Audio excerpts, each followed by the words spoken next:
Online പ്ലാറ്റ്ഫോമിലായിരിക്കുന്ന നിങ്ങളേവരെയും സ്വർഗത്തിലെ ദൈവമാണോ ഒരുക്കിയിരിക്കുന്നത്. വ്യക്തതയോടെ, ശ്രദ്ധയോടെ, പ്രാർത്ഥനയോടെ, അപ്പാ എന്നെ സഹായിക്കണമേ, എന്നെ പണിയണമേ,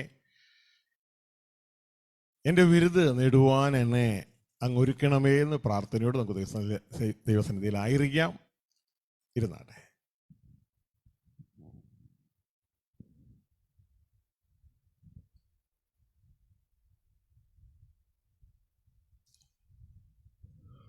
സന്തോഷമായിരിക്കുന്നോ? എങ്ങനെയുണ്ട് പോണി? ഇപ്പോഴീ ലോകത്താണോ അതോ വേറെ ലോകത്തുമല്ലാണോ? ഇവിടെ തന്നെയാ. ഓക്കെ. എങ്ങനെയുണ്ട് ലാലു, ബിനു? സന്തോഷമായിട്ടിരിക്കണോ? Praise the lord. വേറെ പേര് ഓർക്കുന്നില്ല ഇപ്പോഴും. ഇദ്ദേഹം സീബ്ര വരെ വർഗീസ്. ഓ പ്രൈസ് ഗോഡ്. ദൈവം തുണയ്ക്കട്ടെ, സഹായിക്കട്ടെ. ഹല്ലേലൂയ. എന്നാണ്ട് ഇന്ദിര മേഡം? സുഖമായിരിക്കുന്നു. Praise the lord. Philomina sister സുഖമായിരിക്കുന്നു. സിജോ സുഖമായിരിക്കുന്നു. Praise the lord. മോളെന്തി ഉറങ്ങുവാണോ? ദൈവം തുണയ്ക്കട്ടെ, ദൈവം സഹായിക്കട്ടെ. ജെറാൾഡ്, മാത്യു സുഖമായിരിക്കുന്നു. അപ്പച്ചൻ പ്രൈസ് ഗോഡ്. ദൈവം തുണയ്ക്കട്ടെ, എല്ലാവരും സഹായിക്കട്ടെ. നിങ്ങൾ വന്നപ്പോൾ മുതൽ ഇവിടെ കേൾക്കുന്നത് ഒരാളെക്കുറിച്ചാണ്, ക്രിസ്തു അറിയിച്ച ഒരാളെക്കുറിച്ച്, നമ്മളുടെ സൃഷ്ടാവായ സ്വർഗസ്ഥ പിതാവിനെ കുറിച്ചാണ്. ആ ക്രിസ്തുവിൻ്റെ ആഗ്രഹം നമ്മളെ ആ സ്വർഗസ്ഥ പിതാവിൻ്റെ അടുക്കൽ എത്തിക്കണം. ഇതാണ് യേശു ക്രിസ്തുവിൻ്റെ ലക്ഷ്യം. വഴി, സത്യവും ജീവനും ഞാനാവുന്നു. എന്നിലൂടെ നിങ്ങൾ സ്വർഗസ്ഥ പിതാവിൻ്റെ അടുക്കൽ എത്തണം. എന്നിലൂടെ അല്ലാതെ അവിടെ എത്താൻ പറ്റില്ല. ഹല്ലേലൂയ. കാരണം ഈ ഭൂമിയിൽ, ഈ ലോകത്ത് നിങ്ങൾ കുടുക്കപ്പെട്ട് കിടക്കുകയാണ്. ആ കുടുക്കിൽ നിന്ന് രക്ഷപ്പെടണം. അതിന് തന്നിരിക്കുന്ന നാമമാണ് ക്രിസ്തു യേശു എന്ന നാമം. ഹല്ലേലൂയ. അപ്പോൾ തിരിച്ചറിഞ്ഞ് കടന്നു പോകണം. ഈ ലോകത്തിലെ എല്ലാ നമ്മുടെ പ്രശ്നങ്ങളും തീരും, എല്ലാ നന്മകളും തീരും. എപ്പോ? നമ്മുടെ മരണത്തോടു കൂടെ. ഹല്ലേലൂയ. ഇവിടുത്തെ നന്മകൾ എന്ന് നമ്മൾ ചിന്തിക്കുന്നത് ശാശ്വതമായ നന്മകളല്ല. ഇവിടുത്തെ പ്രശ്നങ്ങളും നാം ചിന്തിക്കുന്നത് ശാശ്വതമായ പ്രശ്നങ്ങളും അല്ല. ഹല്ലേലൂയ. ഇവിടെ ഒരിക്കലും ഒരു മനുഷ്യനും ബഹുമാനത്തിൽ നിൽക്കുവാൻ കഴിയുന്നത് അല്ല. അവൻ എത്ര ബഹുമാനിതനാണെങ്കിലും അവൻ ഒരു ദിവസം ചീഞ്ഞു നാറും. അവൻ്റെ മരണത്തോടു കൂടി അവൻ്റെ ശരീരം ആളുകൾ പറയും, എടുത്തോണ്ട് പോ. നിങ്ങൾ ബഹുമാനിക്കാൻ വേണ്ടി അവിടെ വയ്ക്കാൻ പറയില്ല, എടുത്തോണ്ട് പോ, കുഴിച്ചിട്. അവനവൻ്റെ ബഹുമാനം നിൽക്കുവാൻ കഴിയുകയില്ല. അപ്പം ഇതൊക്കെ നമ്മൾ മനസ്സിലാക്കിയിട്ട് ഇതിലെ പിടുത്തം മുറുകെ പിടിക്കരുത്. പിടിക്കേണ്ടതിൽ പിടുത്തം മുറുകെ പിടിക്കണം. നിത്യമായി ജീവിക്കേണ്ട തലത്തിലേക്ക് മുറുകെ പിടിക്കണം. പിന്നെ ഈ ലോക ജീവിതം നമ്മൾ കാണുമ്പോൾ മനസ്സിലാക്കിക്കൊള്ളണം, ഈ ലോക ജീവിതത്തിൽ ഞാൻ ആരാണെന്നറിയാമോ? ഞാൻ ഒരു ചതിയനാണ്. കാരണം എൻ്റെ അകത്തുള്ള പ്രോഗ്രാം അങ്ങനത്തെയാണ്. ചതിമോഹങ്ങളാൽ വഷളായി പോയിക്കൊണ്ടിരിക്കുന്ന ഒരു മനുഷ്യനാണ്, പ്രോഗ്രാമാണ് എന്നിലുള്ളത്. പിന്നെ ഞാൻ എന്താ ചെയ്യണേ? ഞാൻ എന്നെ കാണിക്കാതിരിക്കാൻ വേണ്ടി, ഞാൻ ആരാണെന്നുള്ളത് യാഥാർത്ഥ്യം കാണിക്കാതിരിക്കാൻ വേണ്ടി ഞാൻ കുറെ അവതരണത്തിൻ്റെ പുതപ്പുകൾ എൻ്റെ മേലിടുകയാണ്, എന്നെ കാണിക്കാതിരിക്കാൻ. അതിൻ്റെ തെളിവാണ് ഈ ഷർട്ടും സാരിയും ചുരിദാറും. നമ്മളെ സൃഷ്ടിച്ചപ്പോൾ ഷർട്ടും സാരിയും ചുരിദാറൊന്നും നമുക്ക് വേണ്ടായിരുന്നു. പക്ഷേ നമ്മൾ പിശാചിനെ അനുസരിക്കാൻ തുടങ്ങി അന്ന് മുതൽ നമ്മളുടെ അകത്തെ പ്രോഗ്രാം പോയി. അന്ന് മുതലാണ് നമ്മുടെ ശരീരത്തെ മറയ്ക്കാനായിട്ട് നമ്മൾ അത്തിയല തുടങ്ങി സ്റ്റാർട്ട് ചെയ്തു വസ്ത്രങ്ങളിലേക്ക്. അത് വസ്ത്രവ്യാപാരത്തിൻ്റെ ആരംഭമായി. അങ്ങനെയാണ് വസ്ത്രത്തിൻ്റെ ബിസിനസ് ആരംഭിക്കുന്നത്. അപ്പോൾ തന്നെ ഇനി നമ്മളുടെ സോളിനെ മറയ്ക്കാൻ, അദൃശ്യനായ സോളിനെ മറയ്ക്കാൻ നമ്മൾ എക്സ്ക്യൂസുകൾ പറയാൻ തുടങ്ങി. അങ്ങനെ ഈ പഴയ മനുഷ്യൻ, ചതിക്കുന്ന മനുഷ്യൻ വെളിപ്പെടാൻ തുടങ്ങി. ഇവളെപ്പോഴും ഞാൻ വിശുദ്ധനാണെന്നാ പറയുള്ളൂ, മറ്റുള്ളവരാണ് തെറ്റ്. പക്ഷെ യഥാർത്ഥത്തിൽ ദൈവവചനം പറയുന്നു, ഒരുവൻ പോലുമില്ല നല്ലവനായിട്ട്. എല്ലാവരും പോയി. ഹല്ലേലൂയ. അപ്പൊ നമ്മൾ തിരിച്ചറിയണം, ഞാൻ ശരിയല്ല, എൻ്റെ ഈ പ്രോഗ്രാം ശരിയല്ലാത്തത് കൊണ്ട് ഞാൻ ശരിയല്ല, അതുകൊണ്ട് എൻ്റെ അവസാനം മരണമാണ്. ഇത്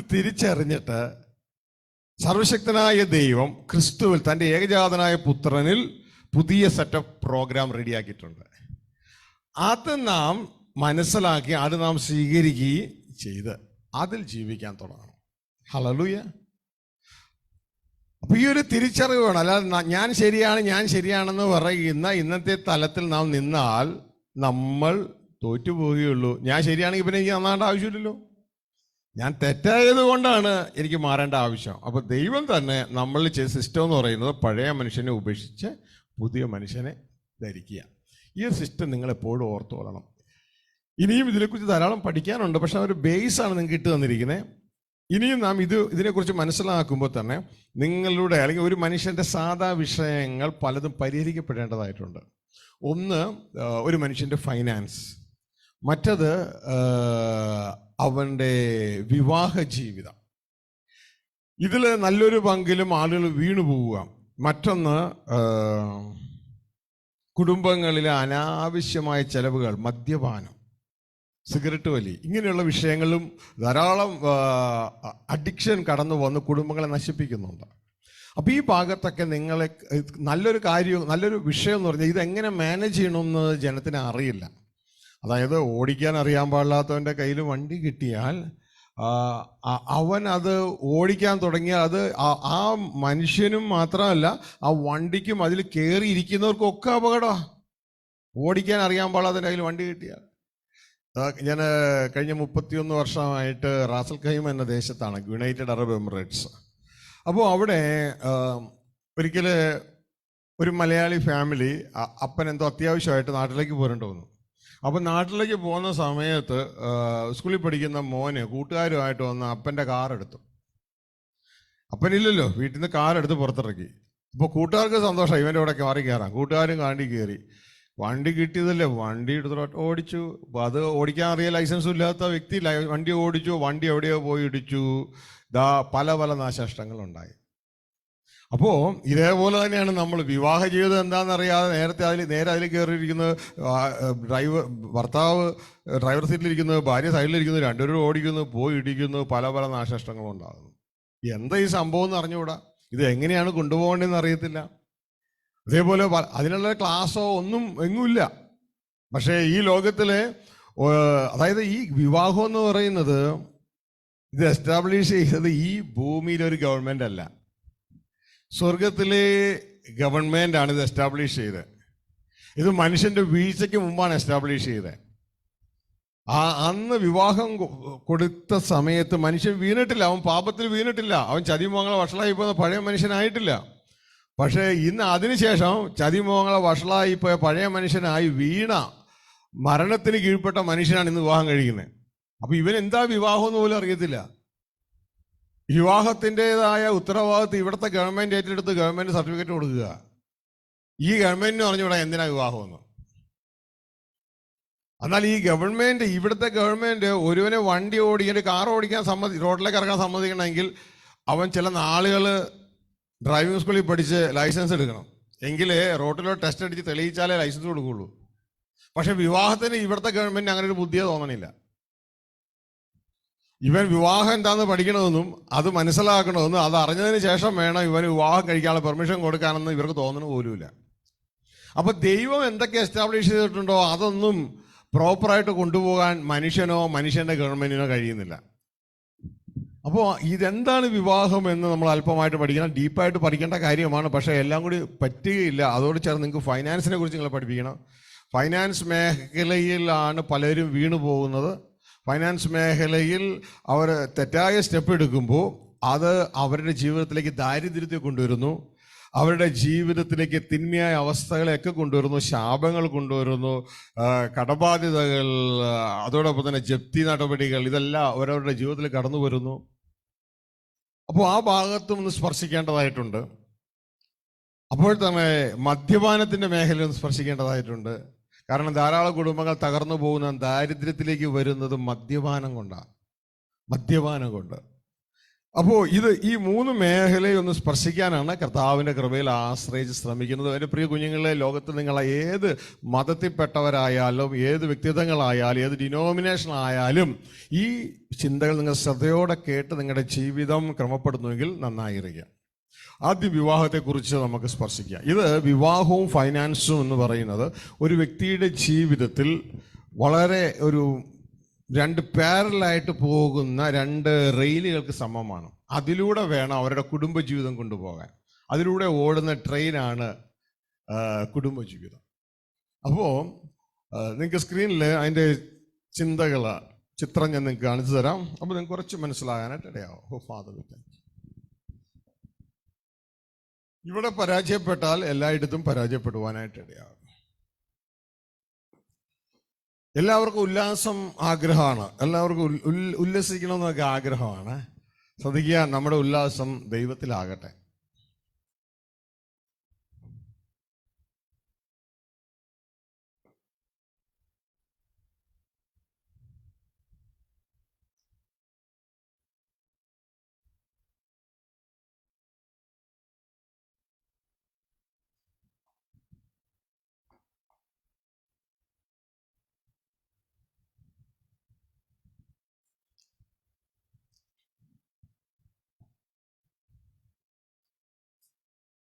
നമുക്ക് സ്ക്രീനിൽ കാണാം, ഒരു ട്രെയിൻ ഓടുന്നു.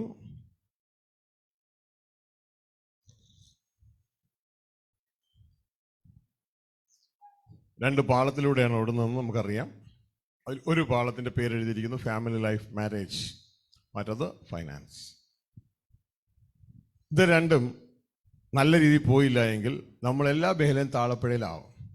ഒരു കുടുംബത്തെ നന്നായി ഭരിക്കാൻ അറിയാൻ പാടില്ലാത്ത ഒരു പുരുഷൻ ബാക്കി എല്ലാ മേഖലയിലും ബലഹീനനായിരിക്കും. ഹല്ലേലൂയ.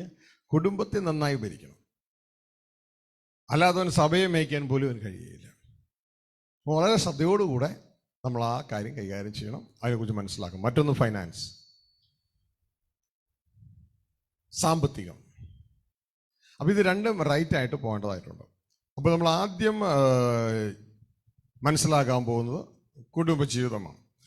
ഈ കുടുംബജീവിതം എന്തിനാണ് എന്നുള്ളതാണ് ആദ്യം നമ്മൾ മനസ്സിലാക്കാൻ പോകുന്നത്. എന്താണ് കുടുംബജീവിതം? എന്തിനാണ് കുടുംബജീവിതം? നിങ്ങൾക്കറിയാം, എല്ലാം ഈ ലോകത്തിലെ എന്ത് ഫൈനാൻസ് സെക്ടർ വന്നാലും നിങ്ങൾ അതിൻ്റെ പുറകിൽ ഒന്ന് അന്വേഷിച്ച് നോക്കിയാൽ എന്താണ് ഇവിടെ സംഭവിക്കണമെന്ന് അറിയാമോ? ഇവിടുത്തെ എല്ലാ ഫൈനാൻസും. ഇപ്പോൾ ഞാൻ കടന്നു ചെല്ലുന്ന മേഖലകളൊക്കെ പറയാം, കച്ചവടക്കാർ പറയുന്നത് കച്ചവടം തീരെ കുറവാണ്. പല പല സ്ഥാപനങ്ങളും തുടങ്ങുന്നു, ഒരു മാസം 2 മാസം അടച്ചു പൂട്ടുന്നു. എന്താണെന്ന് ചോദിക്കുമ്പോൾ കച്ചവടം നടക്കുന്നില്ല, കച്ചവടം തീരെ കുറവാണ്. എല്ലാവരും പറയുന്നതിൻ്റെ തലമാണിപ്പോൾ. അപ്പോൾ ഇതുമായുള്ള ബന്ധത്തിൽ ഇതിൻ്റെ കാരണം അന്വേഷിച്ച് വരുമ്പോൾ കുറച്ചൊക്കെ വിവരമുള്ളവർ പറഞ്ഞത് എന്താ പറഞ്ഞു, കൺസ്ട്രക്ഷൻ ഒന്നും നടക്കുന്നില്ല. ബിൽഡിംഗ് പണികൾ നടക്കുന്നത് കുറവാണ്. അങ്ങനെ ബിൽഡിംഗ് പണി നടക്കുന്നത് കുറവാകുമ്പോൾ ബിൽഡിംഗ് മെറ്റീരിയലിൻ്റെ കടയിൽ നിന്ന് കമ്പി സിമെന്റ് പോകുന്നത് കുറയും. അപ്പോൾ പിന്നെ ഇലക്ട്രിക്കൽ സാധനങ്ങൾ, വയറിംഗ് സാധനങ്ങൾ പോകുന്നത് കുറയും. മരത്തിൻ്റെ ഉരുപ്പടികൾ, കട്ടിള, ജനല് പോകുന്നത് കുറയും. അപ്പോൾ എല്ലാം കുറയുമ്പോൾ ഇതുമായിട്ട് ബന്ധപ്പെട്ട പണിക്കാർക്ക് പണി കുറയും. അപ്പോൾ ഇതുമായിട്ട് ബന്ധപ്പെട്ട പണിക്കാർക്ക് പണി കുറയുമ്പോൾ അവരുടെ പണം കുറയും. അപ്പോൾ ഹോട്ടലുകൾക്ക് കച്ചവടം കുറയും. അങ്ങനെ മൊത്തത്തിൽ യഥാർത്ഥത്തിൽ ഈ കൺസ്ട്രക്ഷൻ നടക്കുന്നത് എന്ന് പറയുന്നത് എല്ലാം ഇപ്പോൾ ബിൽഡിങ്ങുകൾ പണിയുന്നു. എന്ത് ബിൽഡിങ്ങുകൾ പണിയാൻ ബിൽഡിംഗ് പണിയിൽ പ്രധാനമായിട്ട് എന്താ നടക്കുന്നത്? ബിൽഡിംഗ് പണിയിൽ പ്രധാനമായിട്ട് നടക്കുന്നത് വെച്ചാൽ ഗവൺമെൻറ് പട്ടണം പണിയുകയാണ്. അവരുടെ പട്ടണം, അവരുടെ ബിസിനസ് സ്ഥാപനങ്ങൾ പണിയുകയാണ്. അപ്പോൾ അതുമായി ബന്ധപ്പെട്ടാണ് ഈ ഫൈനാൻസ് സ്ട്രക്ചർ നിൽക്കുന്നത്. അപ്പോൾ എന്നാൽ കുടുംബജീവിതമായിട്ട് വരുമ്പോൾ ഇത് ബന്ധപ്പെട്ട് നിൽക്കുന്നത് ഈ ഭൂമിയിലെ ഒരു പട്ടണം പണിയല്ല.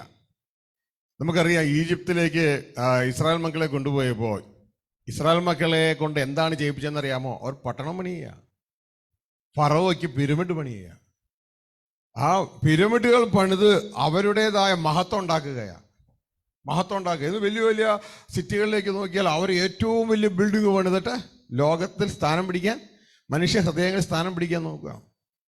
ഇപ്പൊ ദുബായിൽ ഏറ്റവും വലിയ ബിൽഡിങ്, ആ ഏറ്റവും വലിയ ബിൽഡിങ് അവർ പണിതതിൻ്റെ ഉദ്ദേശം എന്താ? അവർക്ക് വേൾഡ് മാപ്പിൽ സ്ഥാനം പിടിക്കണം, ലോകത്തിൽ 1-ാം നിലവാരത്തിലേക്ക് വരണം. അപ്പോൾ ഇനി അടുത്തൊരു സ്ഥലത്തൊരു ബിൽഡിങ് വേറൊരു പട്ടണക്കാരൻ പണിയുമ്പോൾ അവൻ ഇതിൻ്റെ മുകളിലേക്ക് കയറണത് സ്ഥാനം പിടിക്കുകയാണ്. ഇതുപോലെ ഫറവോ അന്ന് പിരമിഡുകൾ പണിത്, വലിയ വലിയ പിരമിഡുകൾ ഇപ്പോഴും നിലനിൽക്കുന്നു അല്ലേ. അത് പണിയാൻ വേണ്ടി ഈ ഇസ്രായേൽ മക്കളെ അടിമകളായിട്ട് ഉപയോഗിക്കുകയായിരുന്നു. എന്നിട്ട് അവർക്ക് വേണ്ട ആ ബേസിക് ആയിട്ടുള്ള കാര്യങ്ങൾ അവർക്ക് സപ്ലൈ ചെയ്ത് അടിമത്ത വേലയിലായിരുന്നു. നിശ്ചയിക്കപ്പെട്ട ഔട്ട്പുട്ട് കൊടുത്തേ പറ്റും. ഇത് ഭൂമിയെ സംബന്ധിച്ചാണെങ്കിൽ സ്വർഗത്തിലെ ദൈവം ഇവിടെ പണിയുന്നത് പട്ടണമല്ല, പകരം നമ്മുടെ ഹൃദയത്തിൻ്റെ ഉള്ളിൽ നമ്മളിൽ ദൈവരാജ്യം പണിയുകയാണ്. ആ ദൈവരാജ്യം ഒരു മനുഷ്യൻ്റെ ഉള്ളിൽ പണിയുന്നതിനനുസരിച്ച് അതിനുവേണ്ടിയാണ് ഈ കുടുംബജീവിതം. അപ്പൊ എന്തിനാണ് കുടുംബജീവിതം ആദ്യം മനസ്സിലാക്കണം. കുടുംബജീവിതം അതൊരു തുടക്കത്തിലെ ഒരു വികസന പദ്ധതിയാണ്. എന്തിനു വേണ്ടിയുള്ളത്? ദൈവത്തിൻ്റെ രാജത്വം മനുഷ്യഹൃദയത്തിലും തുടർന്ന് ഭൂമിയിലും നടപ്പിലാകുവാൻ വേണ്ടിയുള്ള ഒരു ഇനീഷ്യൽ എക്സ്പാൻഷൻ പ്രൊജക്റ്റാണ് വിവാഹം. അപ്പോൾ ഇതെന്താണ് വിവാഹം എന്നുള്ളത്, എന്താണ് വിവാഹം എന്നുള്ളത് വിവാഹം കഴിക്കുന്നതിന് അറിഞ്ഞുകൂടാ.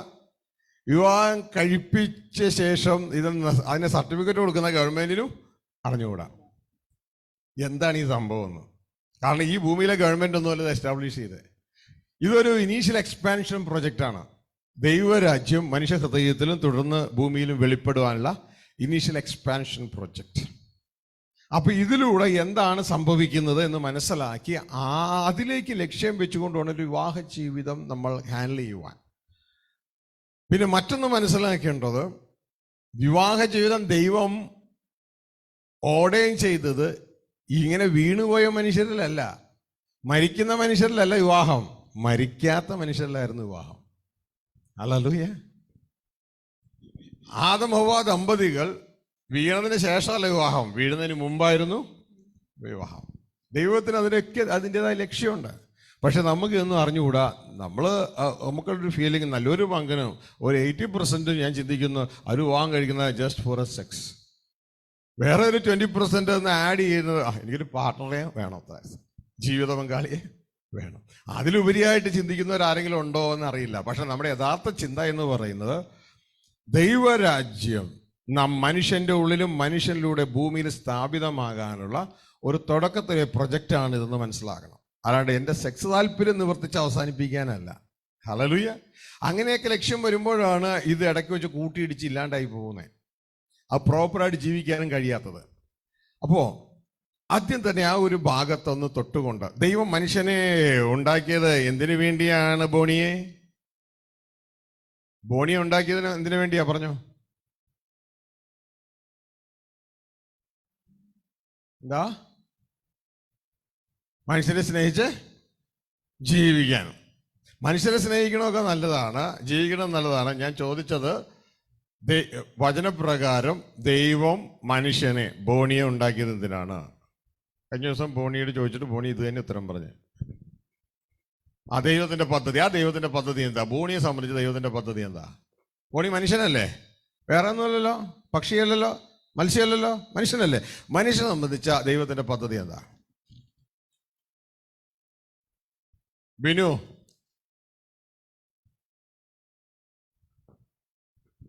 നീട്ടമുള്ളൊരു വടി ഉണ്ടായിരുന്നു, ഞാൻ ഇവിടുത്തെ ഒരു ഒറ്റ അടി അടിച്ചെന്നെ തലക്കിട്ടെ. 2ാം കൊല്ലക്കാരനാണോ 3ാം കൊല്ലക്കാരനാണോ? 2ാം തേനാണോ 3ാം തേനാണോ? ഈ ചില ക്ലാസ്സിലെ ആളുകൾ ഇരിക്കുമല്ലോ, ടീച്ചർമാർ ചോദിക്കും എത്രാം കൊല്ലാന്ന്. ഇതുവരെ അത് മനസ്സിലായിട്ടില്ലേ? ലാലും ദൈവം മനസ്സിലിട്ടിച്ചത് എന്തിനാ?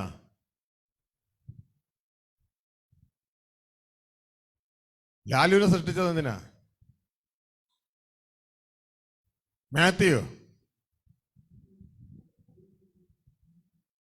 ദൈവത്തിന് ഭൂമിയിലുള്ള റൈറ്റ് ആയിട്ടുള്ള ഉത്തര. ശ്രദ്ധിച്ചേ, ഒരു വേർഡും കൂടി പറഞ്ഞൊന്ന് ഉറപ്പിക്കാമോ? വർഗീസ് ബ്രദർ അറിയില്ല, സഹോദരിമാരോട് ചോദിക്കുക. Price the Lord. ഭൂമിയെ വാഴാനാണ് ബോണിയെ ഉണ്ടാക്കിയ, മാത്യു ഉണ്ടാക്കിയ, വർഗീസിനെ ഉണ്ടാക്കിയ, ബെന്നിയെ ഉണ്ടാക്കിയ, ബിനുവിനെ ഉണ്ടാക്കിയ, ലാലുവിനെ ഉണ്ടാക്കിയത് ഭൂമിയെ വാഴാനാ. കണ്ടോ, ഇത് ഇത്ര ചെറിയ കാര്യം പറഞ്ഞിട്ട് മനസ്സിലാകാത്തതുണ്ടോ?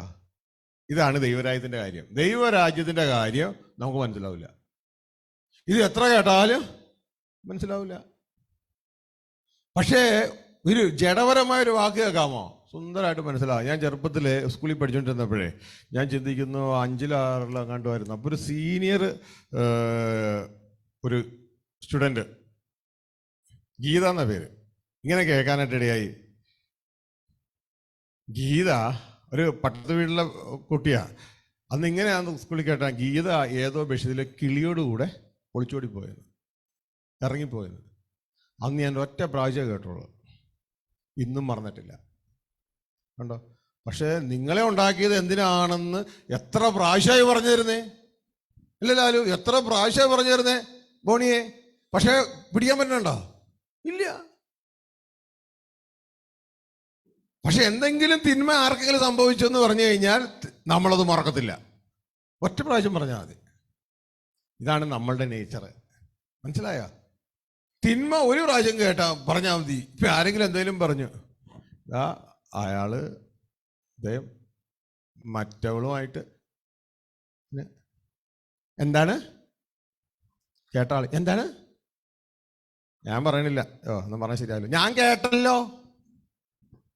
അപ്പൊ നീയല്ലേ ചോദിച്ചു എന്താണെന്ന്? അത് വീണ്ടും കേൾക്കാനുള്ള ആഗ്രഹം കൊണ്ട് ചോദിച്ചതാ. അപ്പൊ ഈ തെറ്റ് ഏഷണി വാക്കുകളൊക്കെ കേൾക്കാൻ ഭയങ്കര ആഗ്രഹം. കേട്ടാലും ഒന്ന് വീണ്ടും കേൾക്കണം. പിന്നെ രണ്ടാമത് പറയുകയാണെങ്കിൽ വീണ്ടും അവിടെ പോയി ചെവി വെച്ച് കൊടുക്കണം. അത് കേൾക്കുമ്പോൾ ഒരു സുഖമേ. ആ പഴയ മനുഷ്യന് ചതിമോഹങ്ങളാ വഷളായി പോയവൻ്റെ ഒരു സുഖം. നിങ്ങൾ പുതിയ സൃഷ്ടിയിൽ വളരാൻ തുടങ്ങിയാലുള്ള നിങ്ങളുടെ മാറ്റം ഇതായിരിക്കും. ഇങ്ങനെ കുറ്റം പറയുന്ന ഒരുത്തനെയും നിങ്ങൾക്ക് താല്പര്യം ഉണ്ടാവില്ല. അങ്ങനെയുള്ള സാഹചര്യത്തിൽ നിങ്ങൾ മാറും. പുതിയ സൃഷ്ടിയിൽ വളരാൻ തുടങ്ങിയാലുള്ള ലക്ഷ്യമാണ്, നിങ്ങളുടെ സൈനാണിത്. ഹല്ലേലൂയ. അപ്പൊ ബോണിയെ ഉണ്ടാക്കിയെന്തിനാ? Praise God. ലാലുവിനെ ഉണ്ടാക്കിയെന്തിനാ? ബിനുവിനെയോ വർഗീസിനെയോ ജെറാൾഡിനെയോ ഇവിടെ ഇരിക്കുന്ന എല്ലാവരെയോ അപ്പച്ചനെ ഉണ്ടാക്കിയെന്തിനാ? ഭൂമിയെ വാഴാം. ബാബുവിനെ ഉണ്ടാക്കിയെന്തിനാ? ഭൂമിയെ ജീവിക്കാൻ, ഭൂമിയെ വാഴാൻ. വാഴാൻ പറഞ്ഞേ. എന്നെ ഉണ്ടാക്കിയത് ഭൂമിയെ വാഴാനാ. ഇതാ ദൈവത്തിന്റെ വചനം. ഉണ്ടാക്കുന്നതിന് മുമ്പേ ദൈവം പറഞ്ഞു. എന്തിനാണെന്നറിയാമോ? ഉൽപ്പത്തി 1:26 മറന്നു പോകരുത്. ഒന്ന് വായിച്ച്. നമുക്ക് നമ്മുടെ സ്വന്തം സാദൃശ്യത്തിൽ സ്വരൂപത്തിൽ മനുഷ്യനെ ഉണ്ടാക്കാം, അവർ ഭൂമിയെ വാഴട്ടെ. നാം നമ്മുടെ സ്വരൂപത്തിൽ നമ്മുടെ സാദൃശ്യപ്രകാരം മനുഷ്യനെ ഉണ്ടാക്കുക. അവർ സമുദ്രത്തിലുള്ള മത്സ്യത്തിന്മേലും ആകാശത്തിലുള്ള പറവജാതിയിന്മേലും മൃഗങ്ങളിന്മേലും സർവഭൂമിയിന്മേലും ഭൂമിയിൽ ഇഴയുന്ന എല്ലാ ഇഴജാതിയിന്മേലും വാഴട്ടെ എന്ന് കൽപ്പിച്ചു. മനുഷ്യൻ ഭൂമിയെ വാഴട്ടെ എന്ന് കൽപ്പിച്ചു. ആര്? ദൈവം. അപ്പൊ മനുഷ്യൻ ഉണ്ടാക്കിയിട്ടുണ്ടോ? ഇല്ല, ഉണ്ടാക്കാൻ പോണേ ഉള്ളൂ. ഉണ്ടാക്കുന്നതിന് മുമ്പേ ദൈവം പറയുകയാണ്, ഈ ജീവിയെ, മനുഷ്യനെ, ഈ സ്പീഷ്യസിനെ ഞാൻ ഉണ്ടാക്കണം. എന്തിനു വേണ്ടിയാണെന്നറിയാമോ?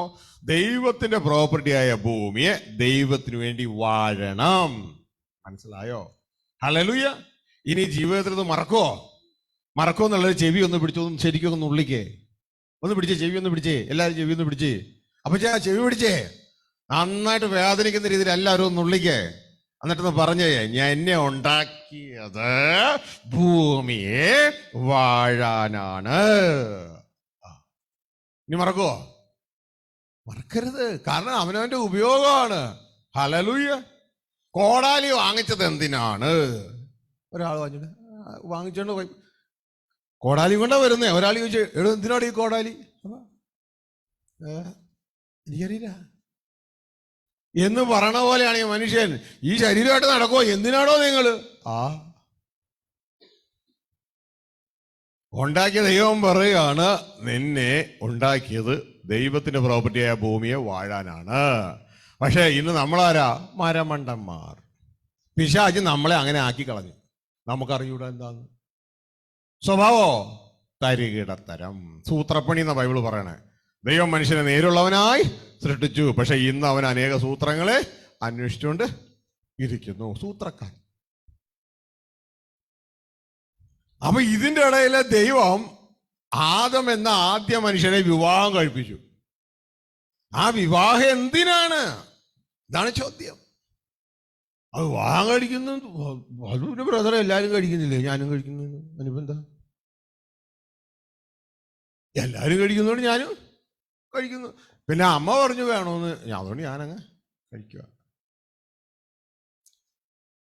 സ്വർഗത്തിലെ നമ്മുടെ അപ്പൻ എന്തിനാണ് വിവാഹം ഓർഡൈൻ ചെയ്തത്? പ്രിയ സഹോദരങ്ങളെ, നമ്മളെ സൃഷ്ടിച്ചത് വാഴാനല്ലേ? ഡൊമീനിയൻ എടുക്കാനാ, ഭൂമിയുടെ ഭരണം ഏറ്റെടുക്കണം. അപ്പോ ഇതുമായി ബന്ധപ്പെട്ട ദൈവം കൊടുത്ത ഒരു സ്ട്രാറ്റജി, എങ്ങനെയാണ് നിനക്ക് ഭരണം ഏറ്റെടുക്കാൻ കഴിയുന്നേ എന്നാണ് പറയുന്നത്. ഭൂമിയുടെ ഭരണം നീ എങ്ങനെ ഏറ്റെടുക്കും? ഇതാ ഉൽപ്പത്തി 1:26 ഇപ്പോ പ്രിയ സഹോദരി ബൈബിളിൽ നിന്ന് വായിച്ചത്. ദൈവം മനുഷ്യനെ ഉണ്ടാക്കുന്നതിന് മുമ്പ്, സ്ക്രീൻ നിങ്ങൾക്ക് കാണാം, മനുഷ്യനെ ഉണ്ടാക്കുന്നതിന് മുമ്പ് ദൈവം പറയാണ് നമുക്ക് സ്വന്തം സാദൃശ്യ സ്വരൂപത്തിൽ മനുഷ്യനെ ഉണ്ടാക്കാം, അവർ ഭൂമിയെ വാഴട്ടെ എന്ന് കൽപ്പിക്കുക. തുടർന്ന് 27-ാമത്തെ വാക്യത്തിൽ ദൈവം മനുഷ്യനെ ഉണ്ടാക്കുക. 26-ാം വാക്യത്തിൽ എന്തിനാണ് ഉണ്ടാക്കുന്നതെന്ന് പറയുന്നു. 27-ാം വാക്യത്തിൽ ഈ മനുഷ്യനെ ഉണ്ടാക്കുന്നു. 28-ാം വാക്യത്തിൽ ഈ മനുഷ്യനെ അനുഗ്രഹിച്ചു പറയുന്നു, എങ്ങനെ വേണം നീ ഭൂമിയെ വാഴാൻ എന്ന് പറയുന്നു. അതുമായി ബന്ധപ്പെട്ടാണ് വിവാഹം. അപ്പൊ നമുക്ക് മനസ്സിലാക്കാം ഈ എന്തിനു വേണ്ടിയാ മനുഷ്യനെ ഉണ്ടാക്കുന്നതാണ്. ഉൽപ്പത്തി 1:26. 1:27 എന്ന് പറയുന്നത് മനുഷ്യനെ ഉണ്ടാക്കുകയാണ്. 27 വായിച്ചേ. ഇങ്ങനെ ദൈവം തന്റെ സ്വരൂപത്തിൽ മനുഷ്യനെ സൃഷ്ടിച്ചു, ദൈവത്തിന്റെ സ്വരൂപത്തിൽ അവനെ സൃഷ്ടിച്ചു, ആണും പെണ്ണുമായി അവരെ സൃഷ്ടിച്ചു. ഹല്ലേലൂയ. ദൈവത്തിന്റെ സ്വരൂപത്തിൽ മനുഷ്യനെ സൃഷ്ടിച്ചു. അപ്പോൾ ഈ ശരിക്കും ദൈവത്തിന്റെ രൂപത്തിൽ മനുഷ്യനെ സൃഷ്ടിച്ചെങ്കിൽ ഈ ദൈവത്തെ കാണണമെങ്കിൽ ആരെ നോക്കിയാൽ മതി? മനുഷ്യനെ നോക്കിയാൽ മതി. പക്ഷെ മനുഷ്യനെ അറിയുന്നില്ല. ഈ മനുഷ്യനെ നോക്കിയാൽ ദൈവത്തെ കാണണം. ഹല്ലേലൂയ. ഇതാ യേശുക്രിസ്തു പറഞ്ഞ, എന്നെ കാണുന്നവൻ അദൃശ്യനായ ആത്മാവാകുന്ന പിതാവിനെ കാണുന്നു. കാരണം ഞാൻ ദൈവത്തിന്റെ അതേ ഇമേജാണ്, അദൃശ്യനായ ദൈവത്തിന്റെ പ്രതിരൂപമാണ് ഞാൻ. മനസ്സിലാവുന്നുണ്ടോ? അപ്പൊ ദൈവം ഇവിടെ ഉണ്ടാക്കുന്നത് തന്റെ മക്കളെ ഉണ്ടാക്കുന്നേ. പക്ഷെ ആദ്യത്തെ ഉണ്ടാക്കിയപ്പോ ആ ദൈവത്തിന്റെ ലെവലിൽ നിന്ന് അല്പം താഴ്ത്തി ഉണ്ടാക്കിയെന്നേ ഉള്ളൂ. ഹല്ലേലൂയ. ആ ലെവലിൽ ദൈവം ആത്മാവാണെങ്കിൽ ആദം ആത്മാവുള്ള ദേഹിയാണ്, ദേഹിരൂപിയാണ്. രണ്ടും ഒരേ നേച്ചറാണ്, പക്ഷെ ലെവലിൽ ഒരല്പം താഴ്ചയുണ്ടെന്നേ ഉള്ളൂ. അപ്പോ ഇനി അടുത്തത് ദൈവം അവരെ അനുഗ്രഹിക്കുകയാണ്. അതിന്റെ അടുത്ത വാക്യം 28. ദൈവം അവരെ അനുഗ്രഹിക്കുമ്പോൾ ഒരു 5 നില അനുഗ്രഹമാണ് കൊടുക്കുന്നത്. 5 നില അനുഗ്രഹമാണ് അവർക്ക് കൊടുക്കുന്നത്. ആ 5 നില അനുഗ്രഹം അതിന്റെ 28-ാം വാക്യം വായിച്ച് നമുക്ക് കാണാം. 5 നില അനുഗ്രഹം വായിക്കാം. ദൈവം അവരെ അനുഗ്രഹിച്ചു, നിങ്ങൾ സന്താനപുഷ്ടിയുള്ളവരായി പെരുകി ഭൂമിയിൽ നിറഞ്ഞ് അതിനെ അടക്കി സമുദ്രത്തിലെ മത്സ്യത്തിന്മേലും ആകാശത്തിലെ പർവ്വജാതിയിന്മേലും സകല ഭൂചര ജന്തുവിന്മേലും വാഴുവിൻ എന്ന് അവരോട് കൽപ്പിച്ചു. മനസ്സിലായോ? അനുഗ്രഹിച്ച് കൽപ്പിക്കുകയാണ് വാഴുവിൻ. നമ്മളെ സൃഷ്ടിച്ച എന്തിനാലാലു? ഭൂമിയെ വാഴാൻ. അവസാനത്തെ എന്താ? വാഴുവിൻ എന്ന് ദൈവം കൽപ്പിച്ചു. അപ്പൊ വാഴണമെങ്കിൽ ഇതിനു മുമ്പ് 4 സ്റ്റെപ്പ് പറഞ്ഞിട്ടുണ്ട്. ആ 4 സ്റ്റെപ്പും കഴിഞ്ഞാലേ വാഴാൻ പറ്റൂ. 4 സ്റ്റെപ്പും കഴിഞ്ഞാലേ വാഴാൻ പറ്റൂ. ഇപ്പൊ ഇവിടെ തിരിച്ചു പോകുമ്പോൾ വയനാട്ടിൽ പോകണ്ടേ? വയനാട്ടിൽ പോകണമെന്നുണ്ടെങ്കിൽ ഇവിടെ നിന്ന് ഇങ്ങനെ അടുത്ത സ്റ്റേഷനിൽ ചെന്ന് വയനാട് ആവൂല. ഇവിടെ നിന്ന് ആദ്യം തൃശ്ശൂര്, പിന്നെ തൃശ്ശൂരിൽ നിന്ന് അടുത്ത സ്റ്റേഷൻ, പിന്നെ അവിടെ നിന്ന് അടുത്ത സ്റ്റേഷൻ, പിന്നെ അവിടെ നിന്ന് മല കയറി കോഴിക്കോടും കഴിഞ്ഞ് മല കയറി അടിവാരം കഴിഞ്ഞ് മുകളിൽ ചെല്ലുമ്പോഴേ വയനാടാവുള്ളൂ. അപ്പൊ ഇത്ര പട്ടണങ്ങൾ കഴിഞ്ഞ് വേണം അവിടെ എത്താൻ. ഇതേപോലെ വാഴണമെങ്കിൽ അതിനു മുമ്പ് 4 സ്റ്റെപ്പ് കഴിഞ്ഞിട്ട് വേണം അവിടെ എത്താൻ പറ്റുള്ളൂ. ദൈവം മനുഷ്യനെ അനുഗ്രഹിച്ചു. 1-ാം സ്റ്റെപ്പ്, 2-ാം സ്റ്റെപ്പ്, 3-ാം സ്റ്റെപ്പ്, 4-ാം സ്റ്റെപ്പ്, 5-ാം സ്റ്റെപ്പിൽ നീ വാഴുക. എവിടെ? ഭൂമിയെ. മനസ്സിലായോ? ഈ 5 സ്റ്റെപ്പുള്ള അനുഗ്രഹം. ഹല്ലേലൂയ. അപ്പൊ ഇത് വ്യക്തതയോട് മനുഷ്യൻ തിരിച്ചറിയണം. ഈ 5 സ്റ്റെപ്പിൽ ആദ്യത്തെ 3 സ്റ്റെപ്പ് ചെയ്യാനാണ് വിവാഹം. തിരിച്ചറിയേ, എന്താണ് വിവാഹം, എന്തിനാണ് വിവാഹം? ഈ 5 സ്റ്റെപ്പുകൾ ദൈവം കൊടുത്തതിൽ ആദ്യത്തെ 3 സ്റ്റെപ്പുകൾ ചെയ്യാൻ വേണ്ടിയാണ് ഭൂമിയില് ഇന്ന് നടക്കുന്ന വിവാഹം. ഹല്ലേലൂയ. ഇത് ക്രിസ്ത്യാനിക്കും അറിഞ്ഞുകൂടാ, കല്യാണം കഴിക്കുന്നവനും അറിഞ്ഞുകൂടാ, ഭൂമിയിലെ ഗവൺമെന്റിനും അറിഞ്ഞുകൂടാ. പക്ഷെ വിശുദ്ധ ബൈബിളിൽ വളരെ വ്യക്തതയോടെ കൊടുത്തിരിക്കുന്നത് എന്തിനാണെന്നറിയാമോ? ആദ്യത്തെ 3 സ്റ്റെപ്പ് ഒന്നുകൂടി വായിച്ച എന്തൊക്കെയാണ് 3 സ്റ്റെപ്പ്? ദൈവം അവരെ അനുഗ്രഹിച്ചു. ദൈവം അവരെ അനുഗ്രഹിച്ചു. നിങ്ങൾ സന്താന പുഷ്ടിയുള്ളവരായി നിങ്ങൾ സന്താന പുഷ്ടിയുള്ളവരായി. ഒന്നാമത്തെ സ്റ്റെപ്പ്. രണ്ടാമത്തേത് പെരുകി. രണ്ടാമത്തെ സ്റ്റെപ്പ്. 3 ഭൂമിയിൽ നിറഞ്ഞ്. മൂന്നാമത്തെ സ്റ്റെപ്പ്. 4 അതിനെ അടക്കി. നാലാമത്തെ സ്റ്റെപ്പ്. 5 വാഴുവേൻ. അഞ്ചാമത്തെ സ്റ്റെപ്പ്. അപ്പൊ ഈ 5ാമത്തെ സ്റ്റെപ്പിലേക്ക് എത്തണമെങ്കിൽ ആദ്യത്തെ 4 സ്റ്റെപ്പ് കഴിയണം. ആദ്യത്തെ 4 സ്റ്റെപ്പ് കഴിയണം. അതായത് 5 നിലയുള്ളൊരു ബിൽഡിങ് 5ാമത്തെ നില കയറണമെങ്കിൽ എങ്ങനെ കയറണം? ആദ്യം 1ാം നില കയറണം, പിന്നെ 2ാം നില കയറണം, പിന്നെ 3-ലും 4-ലും അല്ലെങ്കിൽ ഹെലികോപ്റ്ററിലൊന്നും ഇറങ്ങേണ്ടി വരും. മനസ്സിലായോ? അപ്പോ സാധാരണപ്പെട്ട ഒരു വ്യക്തിക്ക് ഇവിടെ എത്തണമെങ്കിൽ അതിൽ 1ാം നില, 2ാം നില, 3ാം നില കയറിയേ പറ്റൂ. അപ്പോ ഇതിൽ ആദ്യത്തെ 3 നിലകൾ പണിയാൻ വേണ്ടിയാണ് വിവാഹം. 1 സന്താനപുഷ്ടിയുള്ളവനായ, 2 പെരുകി, 3 നിറഞ്ഞ്. ഈ സംഭവത്തിനാണ് ഭൂമിയിലെ വിവാഹം. ദൈവം ഒരു മനുഷ്യനിൽ നിന്നാണ് ഭൂമിയിൽ എത്രയും മനുഷ്യരെ ഉണ്ടാക്കിയത്. ഭൂമിയിൽ നിറയ്ക്കുകയാണ്, മനുഷ്യരെ നിറയ്ക്കുകയാണ്. അങ്ങനെ നിറയ്ക്കാൻ വേണ്ടിയാണ് വിവാഹം. ഇതാണ് അപ്പോസ്തല പ്രവൃത്തി 17:26 ദൈവത്തിന്റെ വചനം പറയുന്നത്. ദൈവം ഒരു മനുഷ്യനിൽ നിന്ന് ഭൂമി മുഴുവൻ കൂടിയിരിക്കാൻ ഇത്രയും മനുഷ്യരെ ഉണ്ടാക്കി. എങ്ങനെ? ത്രൂ മാരേജ്, വിവാഹത്തിലൂടെ. വായിച്ചേ 17:26. ഭൂതലത്തിൽ എങ്ങും കുടിയിരിപ്പാൻ അവൻ ഒരുത്തനിൽ നിന്ന് മനുഷ്യജാതിയൊക്കെയും ഉളവാക്കി. ഭൂതലത്തിൽ എല്ലായിടത്തും കൂടിയിരിക്കാൻ ദൈവം ഒരുവനിൽ നിന്ന് മനുഷ്യജാതിയെ മുഴുവൻ ഉളവാക്കി. എങ്ങനെ വർഗീസ് ബ്രദറെ? വിവാഹത്തിലൂടെ. ഹല്ലേലൂയ. വിവാഹത്തിലൂടെ. ഒരു വിത്ത്, ഒരു നെല്ലിന്റെ വിത്ത് അത് വിതച്ചു. അതിൽ നിന്ന് ഇതാ ഒരു തയ്യ് ഇങ്ങ് പൊങ്ങി, അത് വളർന്നു വലുതായി. അതിലുണ്ടായത് ഒരു നെല്ലല്ല, അനേക നെല്ലുകള് അതിലുണ്ടായി. മനസ്സിലായോ? അപ്പോ ദൈവം ഒരു മനുഷ്യനിൽ നിന്ന് ഭൂതലത്തിൽ മുഴുവൻ നിറയുവാൻ, നിറഞ്ഞ് കുടിയിരിപ്പാൻ ഇത്രയും വ്യക്തിത്വങ്ങളെ ഉണ്ടാക്കി. എങ്ങനെയുണ്ടാക്കി? വിവാഹത്തിലൂടെ.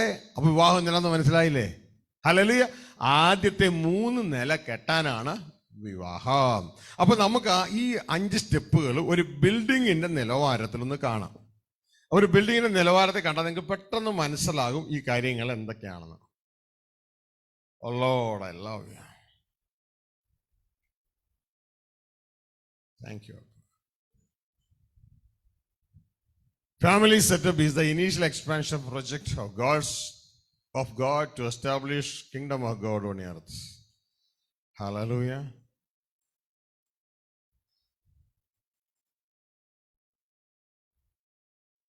ഇതാ നമുക്ക് ഇവിടെ 5 നിലയുള്ളൊരു ബിൽഡിംഗ് കാണാം. ഈ 5 നിലയുള്ള ഈ ബിൽഡിംഗ്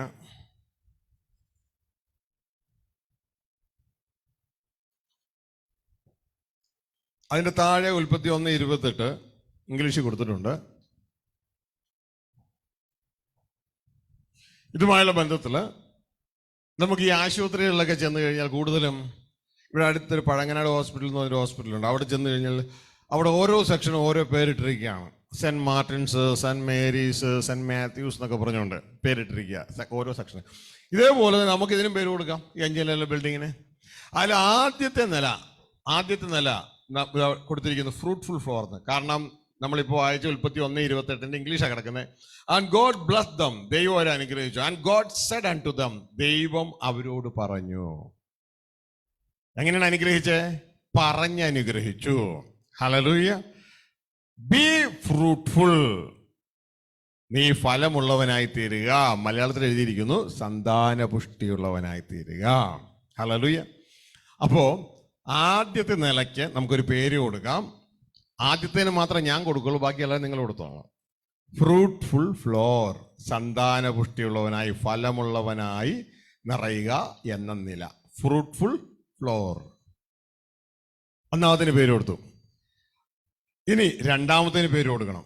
അപ്പൊ രണ്ടാമത്തിന് നമുക്ക് എന്നാ പേര് കൊടുക്കാം? ഇവിടെ പറയുന്നു ബി ഫ്രൂട്ട്ഫുൾ, പിന്നെ മൾട്ടിപ്ലൈ, പെരുകുക എന്നാണ് അർത്ഥം മലയാളത്തില്. അപ്പൊ രണ്ടാമത്തെ നിലയ്ക്ക് എന്നാ പേര് കൊടുക്കാം? വർഗീസ് പേര് രണ്ടാമത്തെ നിലയ്ക്ക് എന്നാ പേര് കൊടുക്കണ്ടേ?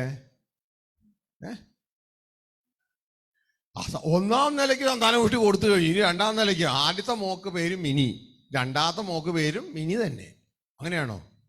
അപ്പൊ രണ്ടാമത്തെ നിലയ്ക്ക് എന്നാ പേര് കൊടുക്കണം? സന്താനപുഷ്ടിയുള്ളവനായി പെരുകി. അപ്പൊ രണ്ടാം നിലയ്ക്ക് എന്നാ പേര് കൊടുക്കണ്ടേ? പെരുകി, മൾട്ടിപ്ലൈ. അതിന് ഇംഗ്ലീഷാണ് മൾട്ടിപ്ലൈ. അപ്പൊ രണ്ടാം നിലയ്ക്ക് നമുക്ക് മൾട്ടിപ്ലൈ എന്ന് പേര് കൊടുക്കണ്ട, മൾട്ടിപ്ലൈ ഫ്ലോർ. ഹല്ലേലൂയ. അപ്പൊ ഇനി മൂന്നാം നിലയ്ക്ക് എന്നാ പേര് കൊടുക്കണം? സന്താനപുഷ്ടിയുള്ളവനായി പെരുകി ഭൂമിയിൽ നിറഞ്ഞ്. അപ്പൊ മൂന്നാം നിലയ്ക്ക് എന്നാ പേര് കൊടുക്കണ്ടേ പോണി? നിറഞ്ഞ്. Very good, very good, very good. നിറഞ്ഞ്. അപ്പൊ മൂന്നാം നിലയുടെ പേരാണ് നിറഞ്ഞ്. അതിന്റെ ഇംഗ്ലീഷ് വാക്കാണ് റിപ്ലനിഷ്. അപ്പോ റിപ്ലനിഷ് ഫ്ലോർ, മൂന്നാം നിലയുടെ പേര് റിപ്ലനിഷ് ഫ്ലോർ, നിറഞ്ഞ്. ഹല്ലേലൂയ. ഇനി നാലാം നിലയ്ക്ക് അപ്പൊ എന്നാ പേര് കൊടുക്കാൻ പറ്റും ലാലു? സന്താനപുഷ്ടിയുള്ളവനായി പെരുകി ഭൂമിയിൽ നിറഞ്ഞ് അതിനെ അടക്കി. അപ്പൊ നാലാം നിലയ്ക്ക് പേരെന്താ? അടക്കുക. അടക്കുക. അടക്കുക എന്നുള്ളതിന് ഇംഗ്ലീഷ് വാക്കാണ് സബ്ഡ്യൂ. ഹല്ലേലൂയ. കീഴടക്കുക, കീഴടക്കുക. അപ്പൊ നാലാം നിലയുടെ പേരാണ് സബ്ഡ്യൂ ഫ്ലോർ, കീഴടക്കുക. ഇനി ഒരു നിലയും കൂടി ബാക്കിയുള്ളൂ. അതിനെന്നാ പേര് കൊടുക്കാൻ പറ്റും ബിനുവേ? വാഴുക. ഹല്ലേലൂയ. ആ വാഴുക ഫ്ലോറിന്റെ ഇംഗ്ലീഷ് പേരാണ് ഡൊമീനിയൻ. ഡൊമീൻ എന്ന് വെച്ചാൽ വാഴുക. ആ ഡൊമീനിയൻ ഫ്ലോർ ആണ് ഇനി അവസാനത്തേത്. മനസ്സിലായോ? അപ്പൊ 5 നിലയുള്ള ഒരു ബിൽഡിംഗ് ആയിട്ടാണ് ഭൂമിയുടെ വാഴ്ച, ഭൂമിയിൽ കിങ്ഡം അലങ്കരിക്കുന്ന പദ്ധതി വന്നിരിക്കുന്നത്. ദൈവരാജ്യം മനുഷ്യനിലൂടെ ഈ ഭൂമിയിൽ വരുന്ന സിസ്റ്റം 5 നിലയുള്ള ഒരു പദ്ധതിയായി, ഒരു സ്ട്രാറ്റജി ആയിട്ടാണ് ഇവിടെ കടന്നു വന്നിരിക്കുന്നത്. ഹല്ലേലൂയ. ഇതിൽ ആദ്യത്തെ 3 നിലകളുടെ ഇത് യെല്ലോ ബാക്ക്ഗ്രൗണ്ടിൽ ഇട്ടിരിക്കുന്നത് കണ്ടോ? യെല്ലോ കളറില്. മുകളിലത്തെ 2 എണ്ണം വെള്ള ബാക്ക്ഗ്രൗണ്ടിലാണ് ഇട്ടിരിക്കുന്നത്. ഈ ആദ്യത്തെ 3 നിലകൾ കെട്ടാൻ വേണ്ടിയാണ് വിവാഹം. മനസ്സിലായോ?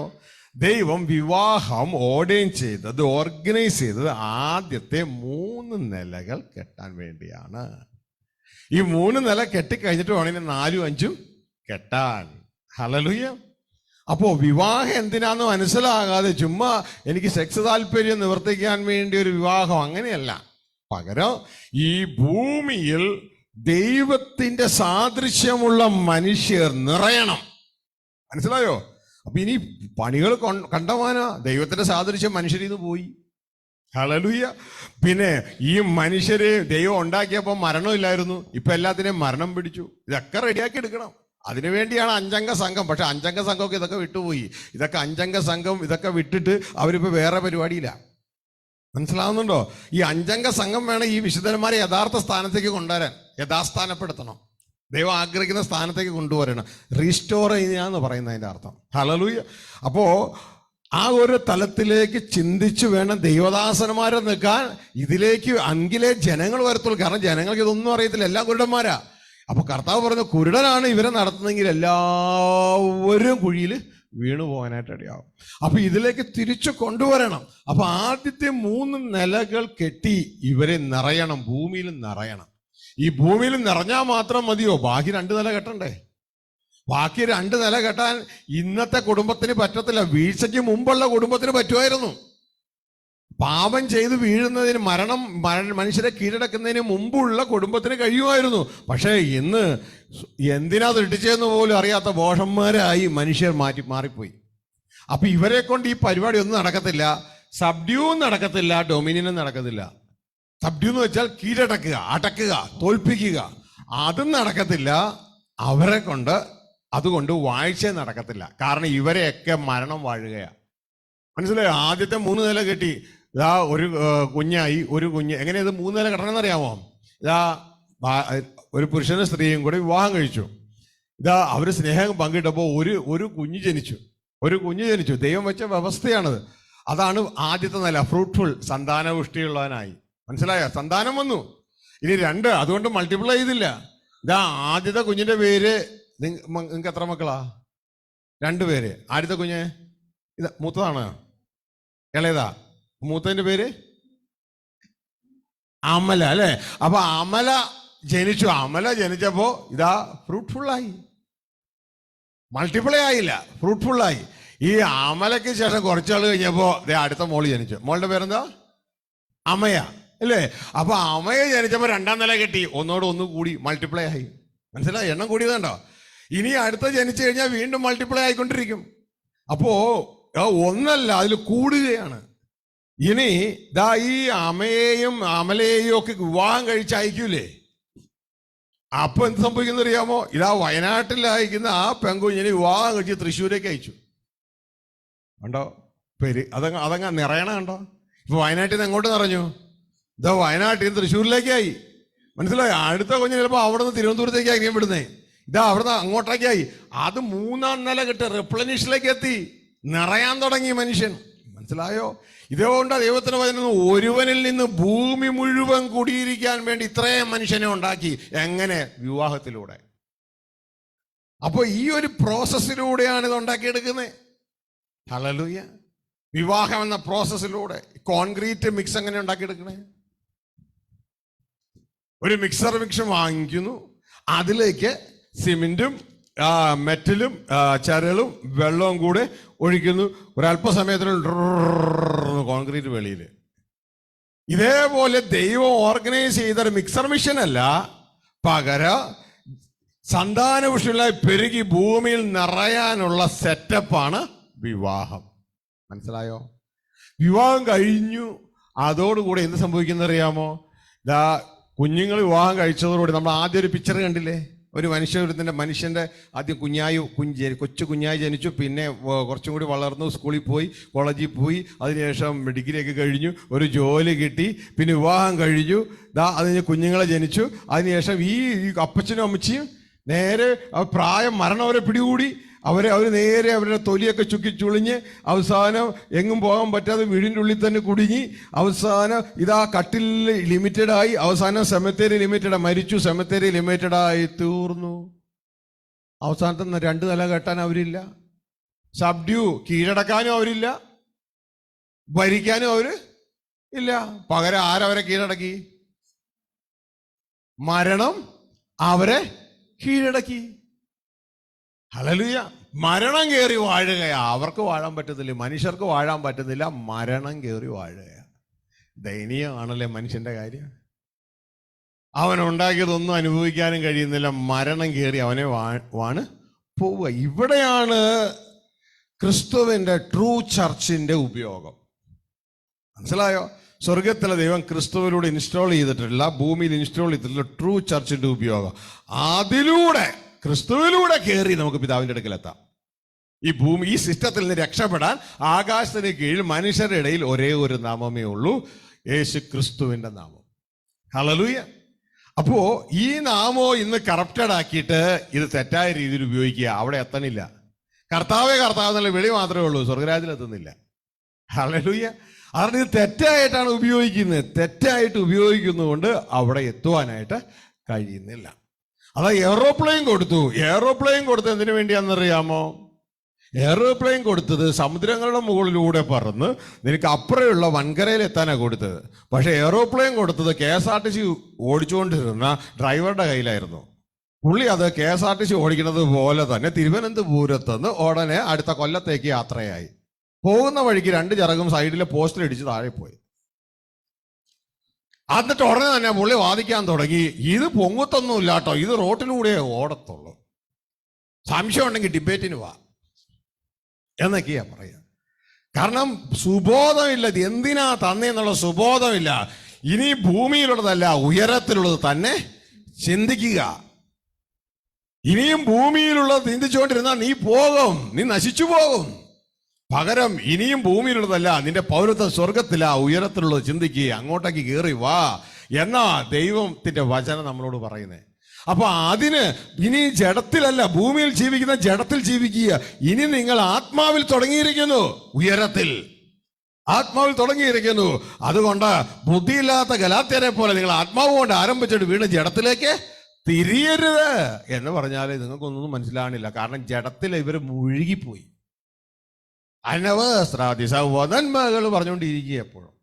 ഹല്ലേലൂയ. അതൊക്കെ തൽക്കാല ഉപയോഗത്തിന് വേണ്ടി മാത്രമേ ഉള്ളൂ. അന്നവസ്ത്ര നന്മകൾ അത് എത്ര കിട്ടിയെന്ന് പറഞ്ഞാൽ സെമിത്തേരിക്ക് അപ്പുറം യാതൊരു ഉപയോഗവും ഇല്ല. അപ്പൊ അത് പ്രോപ്പറായിട്ട് അത് ഹാൻഡിൽ ചെയ്യുക. ദൈവം എന്ത് തന്നാലും അത് ദൈവത്തിന്റെ പ്രവൃത്തികൾക്ക് വേണ്ടിയുള്ളതാണ്. അത് റൈറ്റായിട്ട് ഹാൻഡിൽ ചെയ്യുന്ന നല്ല മാനേജേഴ്സ് ആയിരിക്കണം. ഈവൻ നമ്മുടെ ബോഡി അടക്കം ദൈവത്തിന്റെ പ്രവൃത്തികൾക്ക് വേണ്ടി ദൈവം തന്നിരിക്കുന്നതാണ്. ഹല്ലേലൂയ. ദൈവത്തിന്റെ പ്രവൃത്തികൾക്ക് വേണ്ടി അതിനുള്ള ആരോഗ്യം, അതിനുള്ള ബലം ഒക്കെ ദൈവം തരും.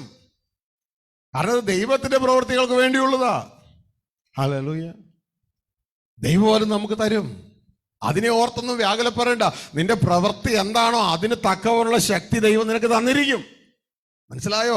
ഏത് പ്രവൃത്തിയാണ് കുഞ്ഞെ, നിന്റെ കാലിലുള്ള ബലം നിന്റെ കൈയുടെ ചെറുവിരലിലുണ്ടോ? ഇല്ലാത്തതിന്റെ കാര്യം എന്താ? ദൈവം ദുഷ്ടനായതുകൊണ്ടാണ്. അല്ല, ചെറുവിരലെ നിനക്ക് അത്ര ജോലി തന്നിട്ടുള്ളൂ.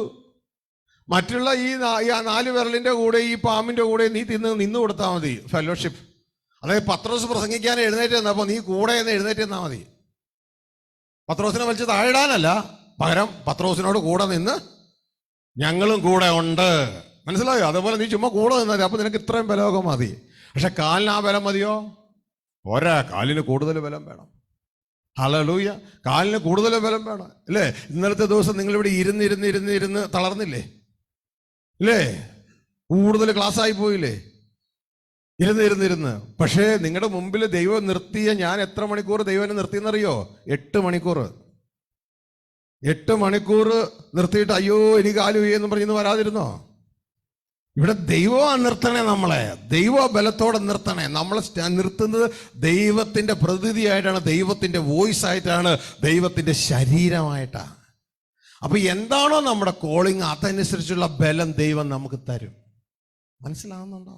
ഹല്ലേലൂയ. അപ്പോ അതുകൊണ്ട് ചെറുവിരൽ കാലേ നോക്കി ബലമൊന്നും ഉണ്ടാകട്ടെ. കാലിന്റെ ബലമൊന്നും എനിക്ക് ഇല്ല. നിനക്ക് കുറച്ച് ബലം ഉള്ളെങ്കിൽ 1 താലന്ത് തന്നുള്ളെങ്കിൽ ദൈവം നിന്നോട് 10 താലന്തിന്റെ കണക്ക് ചോദിക്കത്തില്ല. നിന്നോട് 1 താലന്തിന്റെ കണക്ക് ചോദിക്കുള്ളൂ. പക്ഷെ നിനക്ക് 10 തന്നെങ്കിൽ നിനക്ക് 1 താലന്തിന്റെ കണക്ക് കൊടുത്താൽ പോരാ, നീ 10ന്റെയും കണക്ക് കൊടുക്കണം. ഹല്ലേലൂയ. അപ്പൊ പ്രിയ സഹോദരങ്ങളെ, നമ്മൾ വീണുപോയത് കൊണ്ട് ഈ വിവാഹ ജീവിതത്തിലൂടെ ഈ 3 നില കെട്ടാനേ പറ്റുള്ളൂ. ഏത് വിവാഹ ജീവിതം? ഭൂമിയിലെ ജഡവിവാഹ ജീവിതം. എന്നാൽ സ്വർഗത്തിലെ ദൈവം തന്റെ മകനായ ക്രിസ്തുവിനെ ഇവിടെ വെച്ചിട്ട് ക്രിസ്തുവിനെ കല്യാണം കഴിപ്പിക്കുന്നുണ്ട്. അത് ജഡിക വിവാഹമല്ല, അതൊരു ആത്മീയ വിവാഹമാണ്. ആ ആത്മീയ വിവാഹത്തിലൂടെ ഈ ആദ്യത്തെ 3 നിലകളല്ല ജഡികമായി, പകരം ആദ്യത്തെ 3 നിലകൾ ആത്മീയമായും അതിനുശേഷം അവസാനത്തെ 2 നിലകൾ അതിനെ തുടർന്നും കെട്ടാൻ അത് സഹായിക്കും. നിങ്ങൾ ശ്രദ്ധിച്ചാൽ അറിയാം. ആദ്യത്തെ 3 നിലകൾ നേരത്തെ പറഞ്ഞതുപോലെ ഒരു കുഞ്ഞ് ജനിച്ചു, അമല ജനിച്ചു. അതിനുശേഷം അമയ ജനിച്ചപ്പോ 1-ാം നിലയും കെട്ടി, മൾട്ടിപ്ലൈ ഫ്ലോറായ 2-ാം നിലയും കെട്ടി പെരുകി. ഇനി അവരെ കല്യാണം കഴിച്ചിടുമ്പോ 3-ാം നിലയും കെട്ടി. അതിനുശേഷം ഇതാ ലാലുവിനും സിജോയ്ക്കും പിന്നെ നില കെട്ടാൻ പറ്റൂല, അവരും മരിച്ച് താഴെ പോകും. മനസ്സിലായോ? അപ്പൊ ഇവരെന്ത് ചെയ്യണം? ബുദ്ധിപൂർവ്വം എന്ത് ചെയ്യണമെന്നറിയാമോ? എങ്ങനെ ഇതിന് എനിക്ക് കെട്ടാൻ പറ്റുമെന്നായിരിക്കും അടുത്ത ചിന്ത. അപ്പോഴാണ് മനസ്സിലാക്കിയേ, ഇങ്ങനെ നിങ്ങളെ തോൽപ്പിക്കുന്ന മരണത്തെ ജയിച്ച് 4-ാം നിലയും 5-ാം നിലയും കെട്ടാൻ ദൈവം തന്നെ, സൃഷ്ടാവ് തന്നെ ഒരു സിസ്റ്റം ഇവിടെ വച്ചിട്ടുണ്ട്. അതാണ് യേശു ക്രിസ്തുവിലൂടെയുള്ള വിവാഹം.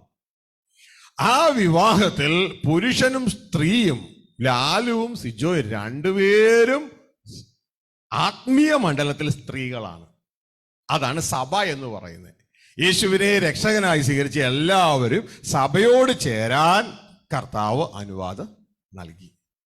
ആ സഭ കാന്തയും യേശു ക്രിസ്തു കാന്തനും മണവാളനുമായി. മനസ്സിലായോ? ആ വിവാഹ ജീവിതം, യേശുവിനോടൊപ്പമുള്ള ആ ജീവിതം നിങ്ങൾ ഉഴപ്പാതെ നല്ല രീതിയിൽ മുന്നോട്ടേക്ക് പോയാൽ നിങ്ങൾക്ക് 4-ാം നിലയും കെട്ടാം, 5-ാം നിലയും കെട്ടാം. ജയിക്കാനും പറ്റും, വാഴാനും പറ്റും. ഇതാണ് സഭകളോട് യേശുക്രിസ്തു പറയുന്ന ദൂത്. നീ ചുമ്മാ സഭയിൽ കയറിയെന്നല്ല, നിനക്ക് ജയിക്കാം, നിനക്ക് വാഴാം. നിനക്ക് ജയിക്കാം, നിനക്ക് വാഴാം. ഇതാ വെളിപ്പാട് പുസ്തകം 3-ാം അധ്യായത്തിലേക്ക് കടന്നു വരുമ്പോൾ ലവോദൂക്യ സഭയോട് പറയുന്ന രംഗം. അതിന്റെ 3:21 കർത്താവ് യേശു പറയാണ്, ഞാൻ ജയിച്ചതുപോലെ നീയും ജയിച്ചാൽ നിനക്ക് എന്നോട് കൂടെ വാഴാം, സബ്ഡ്യൂൺ ഡൊമീനിയനും നിനക്ക് ഏറ്റെടുക്കാം. നിങ്ങൾ ശ്രദ്ധിച്ചു നോക്കിയാൽ ഈ 4-ാം നിലയും 5-ാം നിലയും കെട്ടുന്നത് കാണാൻ പറ്റും. വർഗീസ് പേർ ഒന്ന് ശ്രദ്ധിച്ചോ, വായിക്കുന്നത് വായിച്ചേ. ജയിക്കുന്നവന് ഞാൻ എന്നോടുകൂടെ എന്റെ സിംഹാസനത്തിൽ ഇരിപ്പാൻ വരം നൽകും. യേശുക്രിസ്തുവാ പറയണേ, ജയിക്കും. സഭയോടാ പറയുന്നത്, ലവോദൂക്യ സഭയോട് പറയാണ്, ജയിക്കുന്നവന് ഞാൻ എന്നോടുകൂടെ എന്റെ സിംഹാസനത്തിൽ ഇരിപ്പാൻ വരം നൽകും. ഞാനും ജയിച്ച് എന്റെ പിതാവിനോട് കൂടെ അവന്റെ സിംഹാസനത്തിൽ ഇരുന്നത് പോലെ തന്നെ. ഞാനും ജയിച്ച് എന്റെ പിതാവിനോട് കൂടെ, അതിന്റെ അർത്ഥം ഞാനും 4-ാം നില കെട്ടി. സബ്ഡ്യൂ എന്ന് പറഞ്ഞാൽ ജയിക്കുക, അടക്കുക. ഞാനും ജയിച്ച് 4-ാം നില കെട്ടിന്ന് എന്റെ പിതാവിനോട് കൂടെ അവന്റെ സിംഹാസനത്തിൽ ഇരുന്നോ. അതിന്റെ അർത്ഥമാണ് വാഴ്ച. 5-ാം നില കെട്ടിയതുപോലെ വർഗീസേ, ലാലുവേ, ബാബുവേ, സാബുവേ, ഇവിടെ ഇരിക്കുന്ന ഓരോരുത്തരുമേ, നീയും ജയിച്ചാൽ, നീയും 4-ാം നില കെട്ടിയാൽ എന്നോടുകൂടെ നീയും വാഴും, 5-ാം നില കെട്ടും. മനസ്സിലായോ? ഹല്ലേലൂയ. അപ്പോ സ്വർഗീയ കുടുംബത്തോടു കൂടെ ചേർന്ന് നമുക്ക് 4-ാം നിലയും 5-ാം നിലയും കെട്ടാം. ഭൂമിയിലെ കുടുംബത്തോട് ചേർന്ന് ആദ്യത്തെ 3 നില കെട്ടാം. ഹല്ലേലൂയ. സ്വർഗീയ കുടുംബം കർത്താവ് യേശുവോട് ചേർന്ന് 4-ാം നിലയും 5-ാം നിലയും കെട്ടാം. പിടുത്തം കിട്ടിയ അങ്ങനെ നമുക്ക് ഈ ഭൂമിയുടെ ക്രിസ്തുവോട് ചേർന്നുള്ള രാജാക്കന്മാരായി മാറാം. ഇതാണ് വെളിപ്പാട് പുസ്തകം പറയുന്നത്, അവർ എന്നേക്കും രാജാക്കന്മാർ. പിടുത്തം കിട്ടിയ ഇതാണ് ആ സ്ട്രാറ്റജി, ഇതാണ് ആ മെത്തേഡ്. ഇനി എല്ലാ സഭകളോട് യേശു പറയുമ്പോൾ ഇത് തന്നെയാ പറയണേ. 7 സഭകളോട് യേശുക്രിസ്തു മെസ്സേജ് കൊടുക്കുന്നുണ്ട്. വെളിപ്പാട് പുസ്തകം 2-ലും 3-ലും 7 സഭയോടും പറയുന്നു, ജയിച്ചാൽ 4-ാം നില കെട്ടിയാൽ നിനക്ക് എന്നോട് കൂടെ വാഴാം. 4-ാം നില കെട്ടിയാൽ നിനക്ക് വാഴാം. ഹല്ലേലൂയ. അപ്പോ ദൈവ ഉൽപ്പത്തിയിൽ സ്വർഗീയ പിതാവ് മനുഷ്യർക്ക് കൊടുത്ത പദ്ധതി മനസ്സിലാവുന്നുണ്ടല്ലോ. 4-ാം നില കെട്ടിയാൽ നിനക്ക് വാഴ. അതുകൊണ്ട് എൻ്റെ പ്രിയ കുഞ്ഞുങ്ങളെ, ഇത്രത്തോളം വ്യക്തമായി അന്ത്യകാലത്ത് ദൈവം നമുക്ക് പറഞ്ഞു തന്നിട്ടും ഇതൊന്നും വേണ്ട എന്നും പറഞ്ഞുകൊണ്ട് പാരമ്പര്യത്തിന്റെ പുറകെ പോയാൽ നിങ്ങൾ ക്വാളിഫൈഡായി. എന്തിന്? നരകത്തിന്. മനസ്സിലായോ? ഹല്ലേലൂയ.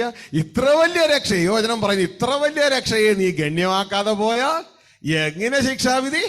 തെറ്റി ഒഴിയും. അപ്പൊ ഈ അന്ത്യകാലത്ത് രാജ്യത്തിന്റെ സുവിശേഷം സർവ്വജാതികൾക്ക് സാക്ഷ്യമായി ഇത്രത്തോളം വ്യക്തമായി സ്വർഗത്തിലെ ദൈവം അറിയിച്ചിട്ട് ഞാനിത് അറിയുന്നില്ല, ഞാനിത് കേൾക്കുന്നില്ല, എനിക്കിത് അറിയണ്ട എന്ന് പറഞ്ഞു പോയാൽ ശിക്ഷാവിധി തെറ്റി ഒഴിയാൻ കഴിയത്തില്ല എന്ന് ഓർത്തു കൊള്ളണം.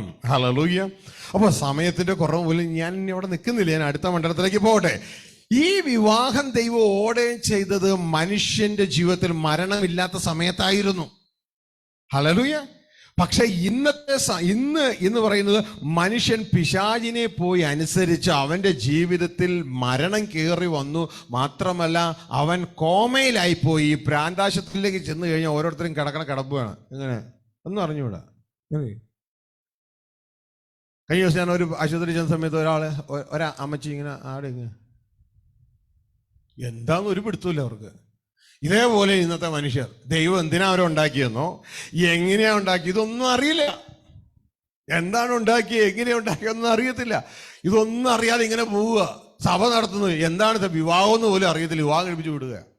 എന്തിനാണ് വിവാഹം? ആദ്യത്തെ 3 നില കെട്ടാനാണെന്ന് 4-ാം നിലയും 5-ാം നിലയും ഇവർക്ക് കെട്ടാൻ പറ്റത്തില്ലെന്നു ഒക്കെ ഉള്ള ആ സത്യം ഇവരെ പറഞ്ഞ് മനസ്സിലാക്കണം. എന്നിട്ട് ഈ ഭൂമിയിലെ വിവാഹം നടക്കുന്നതോടൊപ്പം തന്നെ അവർക്കൊരു ആഹ്വാനം കൊടുക്കണം. മോനെ മോളെ, നിന്റെ വിവാഹ ജീവിതം സക്സസ് ആകണമെങ്കിൽ 4-ാം നിലയും 5-ാം നിലയും കൂടെ കെട്ടിയില്ലെങ്കിൽ വെറുതെയായി പോകും എന്ന് പറഞ്ഞ് മനസ്സിലാക്കണം. ഹല്ലേലൂയ. അപ്പൊ ഇതിനൊക്കെ സുബോധം നമുക്ക് ആവശ്യമാണ്. പക്ഷെ പിശാച് നമ്മുടെ എല്ലാത്തിന്റെ സുബോധം എടുത്തു കളഞ്ഞു. ധൂർത്തപുത്രന് സുബോധം വന്നപ്പോഴാണ് അപ്പൻ്റെ വീട്ടിലേക്ക് മടങ്ങാൻ പോയെ. മനുഷ്യന് സുബോധമില്ല. ഇന്ന് സുബോധമില്ല. നമുക്ക് തോന്നുന്നു അതായത് ഒരു ഭ്രാന്താശുപത്രിയിൽ ഈ എല്ലാവർക്കും ഭ്രാന്ത. ശ്രദ്ധിച്ച്, എല്ലാവർക്കും ഭ്രാന്ത. അങ്ങനെ ഈ ഭ്രാന്തന്മാരെ കൂടി വട്ടം കൂടി ഇന്നും താനൊക്കെ പറഞ്ഞുകൊണ്ടിരിക്കുമ്പോൾ ഇവർക്ക് ആർക്കും തോന്നുന്നു എനിക്ക് ഭ്രാന്താണെന്ന്? ആർക്കും തോന്നുന്നില്ല. കാരണം എല്ലാവർക്കും ഭ്രാന്ത. ഇതേപോലെ സുബോധമില്ലാത്ത മനുഷ്യരെല്ലാം കൂടി വട്ടം കൂടി ഇന്ന് ചർച്ച ഉണ്ടാക്കിയിട്ട് അതുണ്ടാക്കിയിട്ട് ഇതുണ്ടാക്കിയിട്ട് ഇവർക്ക് ആർക്കും തോന്നുന്നില്ല ഞങ്ങൾക്ക് എന്തെങ്കിലും കുഴപ്പമുണ്ടെന്ന്. പക്ഷെ ദൈവവചനമായിട്ട് കമ്പയർ ചെയ്യുമ്പോഴാണ് മനസ്സിലാക്കണേടാ ഞങ്ങൾക്ക് കുഴപ്പമുണ്ടായി. ഇത്രയും നാള് ഞങ്ങൾ ബൈബിള് പഠിച്ചിട്ടും വർഷങ്ങളായിട്ട് ഞങ്ങൾക്ക് അറിഞ്ഞുകൂടായിരുന്നു എന്തിനാ വിവാഹമെന്ന്. വിവാഹത്തിലൂടെ 3 നില കെട്ടാൻ പറ്റുമെന്നുള്ളത് ഞങ്ങൾക്ക് അറിഞ്ഞുകൂടായിരുന്നു. ഇങ്ങനെ 4-5 നിലയുണ്ടെന്നുള്ള കാര്യം പോലും ഞങ്ങൾക്ക് അറിഞ്ഞുകൂടായിരുന്നു. മനസ്സിലായോ? അപ്പോ ഈ ഒരു തലത്തിൽ അപ്പോ ഒരാൾ സുബോധമുള്ളവനായിട്ട് ഒരാൾ വന്ന ഉടനെ മറ്റുള്ള എല്ലാം കൂടെ വിരൽ ചൂണ്ടു, ദേ ഭ്രാന്തൻ ഭ്രാന്തൻ. ഹല്ലേലൂയ.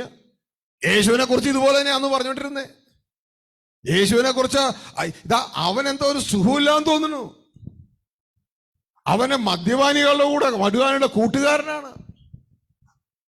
ഇങ്ങനെയുള്ള പല രീതിയിലും അവർ സംസാരിച്ചുകൊണ്ടിരുന്നേ. അവൻ ഭൂതങ്ങളെ പുറത്താക്കുന്നത് ഭൂതങ്ങളുടെ തലവനെ കൊണ്ടാണ്. ആരെയും പറയണേ? അന്ന് രാവിലെ പള്ളിയിൽ നിന്നുകൊണ്ട് ബൈബിൾ പ്രസംഗിച്ചിട്ട് വന്നിട്ട് ഈ പറയണേ അവൻ ഭൂതങ്ങളെ പുറത്താക്കുന്നത് ഭൂതങ്ങളുടെ തലവനെ കൊണ്ടാണ്. അപ്പോ ഈ ഓരോ തലത്തിൽ ഇവിടെ നമ്മൾ സുബോധം പ്രാപിച്ച് കാര്യങ്ങൾ തിരിച്ചറിഞ്ഞ് നമ്മൾ ജയം പ്രാപിക്കണം. എന്നിട്ട് വേണം നമ്മളെ ഉണ്ടാക്കിയ ഈ ഭരണത്തിലേക്ക് രാജാക്കന്മാരായ യേശുവിനോടുകൂടെ നമ്മൾ പ്രവേശിക്കാൻ. ഈ യുഗത്തിൽ ഒരുപക്ഷെ നീ ഒരു ലോഡിങ്ങിൽ തൊഴിലാളിയായിരിക്കോ. നിന്റെ മുമ്പിൽ ഇതാ മുതലാളിമാര് അവരും പലരും ബെൻസിലും BMW-യിലും എയറോപ്ലെയിനിലും ഒക്കെ പോകുന്നു. പക്ഷെ അടുത്ത ഫേസിൽ നിനക്കൊരു രാജാവായി അവരുടെ എല്ലാം മുമ്പിൽ നിൽക്കാം. ഈ തിരുവചനം മനസ്സിലായി അനുസരിക്കുന്നുവെങ്കിൽ. ഹല്ലേലൂയ. ഒരുപക്ഷെ നീ ഈ യുഗത്തിൽ അവരുടെ വീട്ടിൽ കൊച്ചമ്മ ഇങ്ങനെ പട്ടുസാരി ധരിച്ചു വരുമ്പോൾ നീ അവിടെ തറ തുടയ്ക്കുന്ന വേലക്കാരത്തിയായിരിക്കും. പക്ഷെ അടുത്ത യുഗത്തിൽ കൊച്ചമ്മയും വാഴുന്ന രാജാവായി മാറണം നിനക്ക്. ഹല്ലേലൂയ. കർത്താവ് യേശുവിന്റെ ഈ സുവിശേഷം മനസ്സിലാക്കി അത് ജീവിതത്തിൽ അനുസരിക്കേ. ഹല്ലേലൂയ. കുഞ്ഞെ നീ ആള് മാറും. ദൈവത്തിന്റെ വചനം പറഞ്ഞു നീ 1 കൊണ്ട് 10 നേടിയാൽ നീ 10 പട്ടണങ്ങളുടെ മേൽ അധികാരിയായിരിക്കും, രാജാവായിരിക്കും. നീ 1 കൊണ്ട് 5 നേടുന്നുള്ളോ? ഹല്ലേലൂയ. അങ്ങനെയെങ്കിൽ നീ 5 പട്ടണങ്ങളുടെ മേൽ രാജാവായിരിക്കാം. 1 മണിക്ക് ദൈവദാസന്മാരെല്ലാം കാണണേ, പട്ടണം വിട്ടുപോയി. നമുക്ക് കുറെ പട്ടണത്തിന്റെ രാജാക്കന്മാരാകണ്ടേ. ഹല്ലേലൂയ. അപ്പോ ശ്രദ്ധിച്ചേ, ഇവിടെ നമ്മൾ ഈ തിരുവചനം വ്യക്തതയോടെ മനസ്സിലാക്കി നമ്മൾ പ്രവർത്തിക്കുവാനായിട്ട് ഇടയാകണം. ഹല്ലേലൂയ. അപ്പൊ ഈ സത്യ സന്ദേശം ദൈവം നമ്മളെ ആസിറ്റീസ് അറിയിക്കും. കർത്താവ് പറഞ്ഞിട്ടില്ലേ, ചെറിയ ആട്ടിക്കൂട്ടമേ കുറച്ചു പേരേ ഉള്ളൂ, നിങ്ങൾ എന്തിനാ ഭയപ്പെടുന്നത്? ഭരണം കിങ്ഡം നിങ്ങൾക്ക് തരുക നിങ്ങളുടെ പിതാവ് പ്രസാദിച്ചു. അത് കേട്ടിട്ടാ ഞാനിങ്ങ വന്നേക്കണേ സ്വർഗത്തിൽ നിന്ന് ഭൂമിയിലേക്ക്, നിങ്ങൾക്ക് തന്നെ തരണമെന്ന്. അപ്പം പറഞ്ഞ കേട്ടോ, അത് കേട്ടിട്ടാ ഇങ്ങ വന്നേക്കണേ. അതുകൊണ്ടാണ് പറഞ്ഞേ, ഇതാ ചെറിയ ആട്ടിക്കൂടെ ഭയപ്പെടേണ്ട, കിങ്ഡം ഭൂമിയുടെ ഭരണം നിങ്ങൾക്ക് തരാൻ നിങ്ങളുടെ പിതാവ് പ്രസാദിച്ചു. പക്ഷെ നിങ്ങൾ അതിനുള്ള ക്വാളിഫൈ ആകണം. ഇതാ ഇതിപ്പോ ഒരു കളക്ടർ ആണെങ്കിൽ ഇന്ത്യൻ അഡ്മിനിസ്ട്രേറ്റീവ് സർവീസിൽ IAS ഇതാ കളക്ടർ പാസ്സായെങ്കിലേ കളക്ടറാകാൻ പറ്റുമോ? മനസ്സിലാവുന്നുണ്ടോ?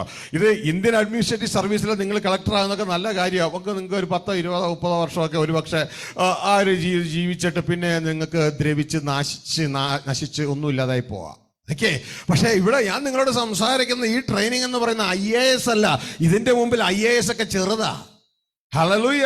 ഞാൻ നിങ്ങളോട് ഇവിടെ സംസാരിക്കുന്ന IAS അല്ല, KAS ആണ്, കിങ്ഡം അഡ്മിനിസ്ട്രേറ്റീവ് സർവീസ് ആണ്. ഹല്ലേലൂയ. സ്വർഗീയ കിങ്ഡത്തിന്റെ അഡ്മിനിസ്ട്രേറ്റീവ് സർവീസിലേക്ക് നിങ്ങൾ വരണം. ദൈവരാജ്യത്തിന്റെ താക്കോലുകൾ ദൈവം നിങ്ങൾക്ക് തരികയാ, അധികാരങ്ങൾ നിങ്ങൾക്ക് തരികയാ. ഹല്ലേലൂയ. ആ അധികാരങ്ങൾ നിങ്ങൾക്ക് മനസ്സിലാക്കണമെങ്കിൽ അതിന്റെ സ്റ്റെപ്പ് എന്ന് പറയുന്നത് 5 നിലകളാണ്. 5 നിലകളിലൂടെയാണ് അവിടെ എത്തിച്ചേരുന്നത്. ഹല്ലേലൂയ. അപ്പൊ പ്രിയ സഹോദരങ്ങളെ, ഇപ്പോ ഇന്നത്തെ കാലത്ത് ഈ 5 നിലയിൽ ആദ്യത്തെ 3 എണ്ണം നിർബന്ധമില്ല. മനസ്സിലായോ? ആദ്യത്തെ 3 നിലകൾ നിർബന്ധമില്ല. ഈ 3 നിലകൾ നിർബന്ധമില്ല. നിങ്ങൾക്ക് വിവാഹം കഴിച്ച് പോകണമെങ്കിൽ എങ്ങനെയാകാം, നോ ഇഷ്യൂ. ഇന്നത്തെ വിഷയം അതാ, ഇന്ന് ഓൾറെഡി അതെന്തിനു വേണ്ടി ദൈവം ചെയ്ത, പെരുകാൻ വേണ്ടിയാ. സർവ്വഭൂമിയും മനുഷ്യരെ കൊണ്ട് പെരുകാൻ വേണ്ടി ആദ്യത്തെ 3 നിലകൾ വന്നേക്കണേ. പക്ഷെ ഇന്ന് ഓൾറെഡി സർവ്വഭൂമിയും പെരുകി കിടക്കുക. 8 ബില്യൺ ജനങ്ങളായി എല്ലാ ഭൂഖണ്ഡത്തിൽ ആൾ നിറഞ്ഞു കഴിഞ്ഞു. ഇനി നമ്മൾ ഇതാ പൗലോസിനെ പോലെ ഈ ക്രിസ്തുവിന്റെ സിസ്റ്റത്തിൽ മാത്രം സബ്ഡ്യൂ ആൻഡ് ഡൊമിനിയനിൽ മാത്രം നിന്നാലും ഒരു വിഷയമോ ഇല്ല, നമുക്കവിടെ എത്തിച്ചേരുവാനായിട്ട് കഴിയും. മനസ്സിലാവുന്നുണ്ടോ? ഹല്ലേലൂയ. അപ്പൊ പ്രിയ സഹോദരങ്ങളെ, ക്രിസ്തു ഇതേപോലെ ഒരു ഭൗതിക വിവാഹത്തിന് ഏൽപ്പിച്ചു കൊടുത്തില്ല. അർത്ഥം കിട്ടിയോ? ഹല്ലേലൂയ. എന്നാൽ ക്രിസ്തു ഈ 4ാം നിലയും 5ാം നിലയും കിട്ടുന്ന വിവാഹത്തിനാണ് താൻ ഏൽപ്പിച്ചു കൊടുത്തിരിക്കുന്നത്. ഹല്ലേലൂയ. അപ്പോ ഇനിയിപ്പോ തൽക്കാലം നമ്മൾ അവിടെ നിൽക്കുകയാണ്. അവിടെ നിന്നിട്ട് നമ്മൾ താഴേക്ക് ഇറങ്ങിയിട്ട് ഇന്നത്തെ വിവാഹം കഴിക്കുന്നതിന്റെ ബലഹീനതകളും കൂടി ഒന്ന് ചിന്തിക്കുകയാണ്. ഇന്ന് വിവാഹം കഴിപ്പിക്കുമ്പോൾ പുരുഷനും സ്ത്രീക്കും ഉള്ള ബലഹീനത നിങ്ങൾ നേരത്തെ കേട്ടു. മരണമില്ലാത്തവരെയാണ് ദൈവം വിവാഹം കഴിപ്പിച്ചത്. ചതിമോഹങ്ങളാൽ വഷളായി പോകുന്ന പഴയ മനുഷ്യനല്ലാത്തവരെയാണ് ദൈവം വിവാഹം കഴിപ്പിച്ചത്. ജഡചിന്തകൾ അകത്തില്ലാത്തവരെയാണ് ദൈവം വിവാഹം കഴിപ്പിച്ചത്. പക്ഷെ ഇന്ന് മനുഷ്യൻ എല്ലാത്തിലും വീണുപോയി. അപ്പോൾ വീണ് പോയപ്പോൾ പിശാച് എന്താ ചെയ്യണമെന്ന് അറിയാമോ? ആ വീണ് പോയപ്പോൾ പിശാച് ചിന്തകളെയൊക്കെ റിവേഴ്സ് ആക്കി എന്ന് തിരിച്ചറിവ് നിങ്ങൾക്ക് വേണം. ഓ ഫാദർ വി താങ്ക് യു.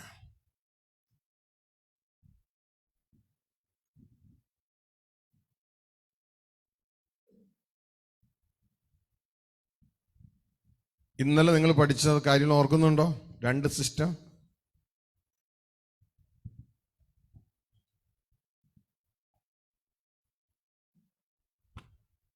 വീണുപോയതോടുകൂടെ മനുഷ്യന്റെ ഉള്ളിലെ സകല സിസ്റ്റവും പിശാച് തലതിരിച്ചു. ദൈവം എന്തു വെച്ചോ ആ വ്യവസ്ഥയെ തിരിച്ചു കളയുകയാണ് പിശാച് ചെയ്യുന്നത്. പിശാച് ചെയ്യുക എന്ത് വെച്ചോ അതിനെ തിരിച്ചു കളയും. അപ്പോ ആ വ്യവസ്ഥയെ തിരിച്ചു കളഞ്ഞിട്ട് ഇനി അങ്ങോട്ടേക്ക് മനുഷ്യൻ വരാതിരിക്കാൻ വേണ്ടി ലോക്ക് സിസ്റ്റം ഉണ്ടാക്കും. അവൻ ലോക്ക് സിസ്റ്റം. ഹല്ലേലൂയ. അങ്ങനെ ലോക്ക് സിസ്റ്റം ഉള്ളതുകൊണ്ട് മനുഷ്യൻ തിരിച്ചങ്ങോട്ടേക്ക് എത്തത്തില്ല. അവർ മതത്തിൽ തന്നെ കുടുങ്ങി, മതത്തിന്റെ ഡോക്ടറിൽ കുടുങ്ങി കിടക്കും. ഹല്ലേലൂയ. അപ്പോ ആ ഡോക്ടറിനെ തിരിച്ചയച്ചെടുത്തില്ല എങ്കിൽ പിന്നെ മനുഷ്യൻ തിരിച്ചു വരാൻ പറ്റത്തില്ല. അതുകൊണ്ടാണ് താഴെ അതിന്റെ നല്ലൊരു ഈ ഭൂമിയിലെ ഡോക്ടറിനെ അഴിച്ചു കളയുന്ന ബൈബിളിലെ സത്യമാണ് ഇവിടെ എഴുതി വെച്ചിരിക്കുന്നത്. ഏകനായ സ്വർഗസ്ഥ പിതാവ് ത്രിയേകമായി തന്റെ മക്കളിലൂടെ പ്രവർത്തിക്കുന്നത്. അത് ലോക്കുകൾ അഴിക്കുകയാണ്. പല ലോക്കിട്ട് പൂട്ടിയേക്കണേ. 1 ലോക്ക്, 2 ലോക്ക്, 3 ലോക്ക്. കഴിഞ്ഞ ദിവസം ഞാനൊരു ഒരു ഡോറിന് വേണ്ടി ഒരു ലോക്കിന് വേണ്ടി പോയി. ഒരു ലോക്കിന് വേണ്ടി പോയപ്പോൾ അദ്ദേഹം 1-2 ലോക്കുകൾ കാണിച്ചിട്ട് പറഞ്ഞ് ഇത് കൊള്ളാവുന്ന ലോക്കാണ്, പക്ഷെ ഒറ്റ ലോക്കേ ഉള്ളൂ. പക്ഷേ ഇത് കുറച്ചുകൂടി വില കൂടിയതാണ്. ഇതിന് ലോക്ക് പലതാണ്, 1, 2, 3 എണ്ണം കൂടിക്കൊണ്ടിരിക്കും ലോക്ക്. ഇതേപോലെ പിശാച് ഇന്ന് മൾട്ടിപ്പിൾ ലോക്ക് ഇട്ടിട്ടാണ് ഇന്ന് സഭ ഈ ജനം തിരിച്ച് വരരുതെന്ന് ലോക്ക് ചെയ്തേക്കണേ. അത് മതത്തിന്റെ ഉള്ളിലെ അവരുടെ സിസ്റ്റം വെച്ചിട്ട് ലോക്ക് ചെയ്തിട്ടിരിക്കുക. അതിനെ അൺലോക്ക് ചെയ്യുന്ന താക്കോലാണ് ഈ കിടക്കുന്ന സ്വർഗരാജ്യത്തിന്റെ കീ ആണ് എഴുതിയിരിക്കുന്നത്. ബൈബിളിലെ ഏത് വചനം എടുത്താലും അതിനോട് മാച്ചായി പോകും സാധനം. ഹല്ലേലൂയ. ഏകനായ സ്വർഗസ്ഥ പിതാവ് ത്രിയേകമായി തന്റെ മക്കളിലൂടെ പ്രവർത്തിക്കുന്നു. സുന്ദരം പരിപാടി. ക്ലിയർ. എല്ലാ പൂട്ടുകളെയും അഴിച്ചുകളെ ഈ സാധനം. ഹല്ലേലൂയ. ഇനി നിങ്ങൾ ശ്രദ്ധിച്ചോ, നിങ്ങൾ ദൈവരാജ്യത്തിൽ വളരാൻ തുടങ്ങുമ്പോഴാണ് ഈ പൂട്ടിന്റെ ഒക്കെ ഈ താക്കോലിന്റെ ഒക്കെ ആവശ്യം വരിക. അല്ലെന്നുണ്ടെങ്കിൽ അവർ പിടിച്ച് ഇവര് ബന്ധിച്ച് ഏകത്വത്തിൽ ബന്ധിക്കും, ത്രിയേകത്തിൽ ബന്ധിക്കും, പലതിലും ബന്ധിച്ച് നിങ്ങളെ പൂട്ട്. നിങ്ങൾ ഒരിക്കലും ദൈവരാജ്യ സത്യം അറിയത്തില്ല. ഹല്ലേലൂയ. പൂട്ടിയിടും നിങ്ങളെ. അപ്പോ ഇതാ നിങ്ങൾ ഇവിടെ 2 സിസ്റ്റം നിങ്ങൾ ഇന്നലെ കണ്ടു. ഒന്ന്, നമ്മൾ ഉപയോഗിച്ചുകൊണ്ടിരിക്കുന്ന ഇന്നത്തെ പിശാചിന്റെ സിസ്റ്റം. അതാണ് നമ്മുടെ സ്വയത്തിലാണ് നമ്മൾ ജീവിക്കുന്നത്. നിങ്ങളെല്ലാവരും തെറ്റിപ്പോയി താതാന്റെ സ്വയത്തിലേക്ക് ഓടിപ്പോയി. സ്വയത്തിൽ നിന്ന് ആരംഭിക്കുന്നു നമ്മൾ. ഉടനെ സ്വയത്തിൽ നിന്ന് ആരംഭിച്ച് ഇതാ നമ്മൾ ഈ ഭൂമിയിലേക്ക് പ്രവർത്തിക്കുന്നു. മരണമാണ് റിസൾട്ട്. കാരണം ഈ സ്വയത്തിൽ നമ്മൾ പ്രവർത്തിക്കുമ്പോൾ എപ്പോഴും നമ്മൾ ജഡത്തിലേക്ക് സ്കിപ്പായിക്കൊണ്ടേയിരിക്കും. ജഡത്തിലേക്ക് സ്കിപ്പാവും. സ്വയത്തിന്റെ വേരിലേക്ക് വീഴുന്തോറും ഉടനെ പോയി ജഡത്തോട് പിടിക്കും. എൻ്റെ സ്വയം നിലനിർത്താൻ വേണ്ടി ആ ജഡത്തിന്റെ കോപവും വൈരാഗ്യവും പകയും എല്ലാം കൊണ്ട് മറ്റേ ആളോട് സംസാരിക്കാൻ തുടങ്ങും. അതോടുകൂടെ നമ്മൾ കറപ്റ്റഡായി, നമ്മുടെ മോഹമൊക്കെ കറുത്തു. അയാളോട് വഴക്കായി, അവളോട് വഴക്കായി, അമ്മായി അമ്മയോട് വഴക്കായി, അമ്മായി അപ്പനോട് വഴക്കായി, കൂട്ടുവേലക്കാരനോട് വഴക്കായി, മകനോട് വഴക്കായി, മകളോട് വഴക്കായി. തൻ്റെ സ്വയത്തിൽ നിൽക്കാൻ മകൻ പ്രവർത്തിക്കുന്നു, തൻ്റെ സ്വയത്തിൽ നിൽക്കാൻ അപ്പം പ്രവർത്തിക്കുന്നു, തൻ്റെ രാജ്യത്തിൽ നിൽക്കാൻ പ്രവർത്തിക്കുന്നു. എല്ലാവർക്കും സ്വന്തം രാജ്യമാണ്. ഞാൻ അപ്പോഴും പറഞ്ഞില്ലായിരുന്നോടോ അത് കണ്ടോ, ഞാൻ എൻ്റെ രാജ്യം ഞാൻ പറഞ്ഞില്ലേ. പിന്നെ എനിക്കൊക്കെ അറിയാട്ടോ, എനിക്കൊക്കെ അറിയാം എൻ്റെ രാജ്യം. എന്നാൽ ദൈവരാജ്യത്തിൽ വരുമ്പോ ഞാൻ ആയിരിക്കുന്നത് അവന്റെ കൃപയാല. സംഭവം മാറി. ദൈവം ഞാൻ എത്തിയേക്കാട്ടോ, ഞാൻ അങ്ങ് എത്തിയേക്കാം, ഓക്കെ എത്തിയേക്കാം. ദൈവരാജ്യക്കാരൻ അങ്ങനെയല്ല പറയുന്നത്. ദൈവം അനുവദിക്കുന്നുവെങ്കിൽ ഞാൻ അവിടെ. അവൻ സ്വന്തം രാജ്യമില്ല, അവനെല്ലാം ദൈവരാജ്യമാണ്. ഹല്ലേലൂയ. ദൈവം എന്നിലൂടെ. മറ്റതങ്ങനെയല്ല. ജഡത്തിലേക്ക് പിടിക്കുമ്പോൾ അതിന്റെ പുറകില്, ജഡത്തിന്റെ പുറകിലെ കൈയാണ് പിശാച്. ഹല്ലേലൂയ. പിശാച് ജഡത്തിലൂടെ പ്രവർത്തിക്കുന്നു, ദൈവം തന്റെ ആത്മാവിലൂടെ പ്രവർത്തിക്കുന്നു. ഹല്ലേലൂയ. പിശാചിന്റെ നമ്മുടെ ഉള്ളിലെ കൈയാണ് ജഡം, ദൈവത്തിന്റെ തൻ്റെ ഉള്ളിലെ കൈയാണ് ഇതാ ആത്മാവ്. ഹല്ലേലൂയ. പിശാചിന്റെ പുറത്തെ കൈയാണ് ലോകം. ഹല്ലേലൂയ. ദൈവത്തിന്റെ പുറത്തെ കൈയാണ് തൻ്റെ പുത്രനായ ക്രിസ്തു.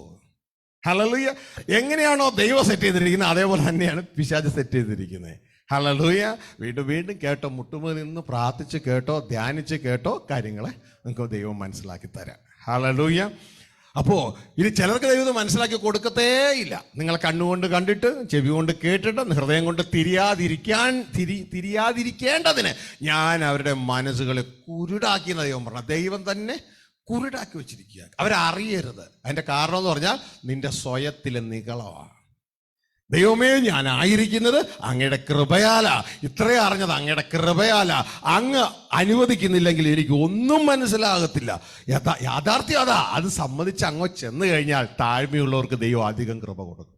നിഗളികളോട് ദൈവം എതിർത്ത് നിൽക്കും. അതുകൊണ്ടാണ് നിഗളിച്ചു വരുമ്പോൾ ദൈവം പൂട്ടിക്കളയണം, അടച്ചു കളയും. താഴ്മയോടെ ചെല്ലി ഇത്ര നല്ല ഒരു പപ്പായെ ദൈവം തന്നെ നമുക്ക് വെളിപ്പെടുത്തി തന്നിട്ട് എന്തിനാ അപ്പയോട് കൂടെ അല്ലാതെ ജീവിക്കുന്നേ? ഹല്ലേലൂയ. എനിക്ക് എൻ്റെ അപ്പയെക്കുറിച്ച് പറയുമ്പോൾ ഇതാ 1000 നാവാ. കഴിഞ്ഞ ദിവസം ഞാൻ എൻ്റെ മോനോട് പറഞ്ഞൊരു കാര്യം, മോനെ ഇന്നത്. എന്നിട്ട് ഒരു കാര്യം പറഞ്ഞു, എൻ്റെ ബലഹീനത എന്ന് പറഞ്ഞാൽ എൻ്റെ പപ്പയാ.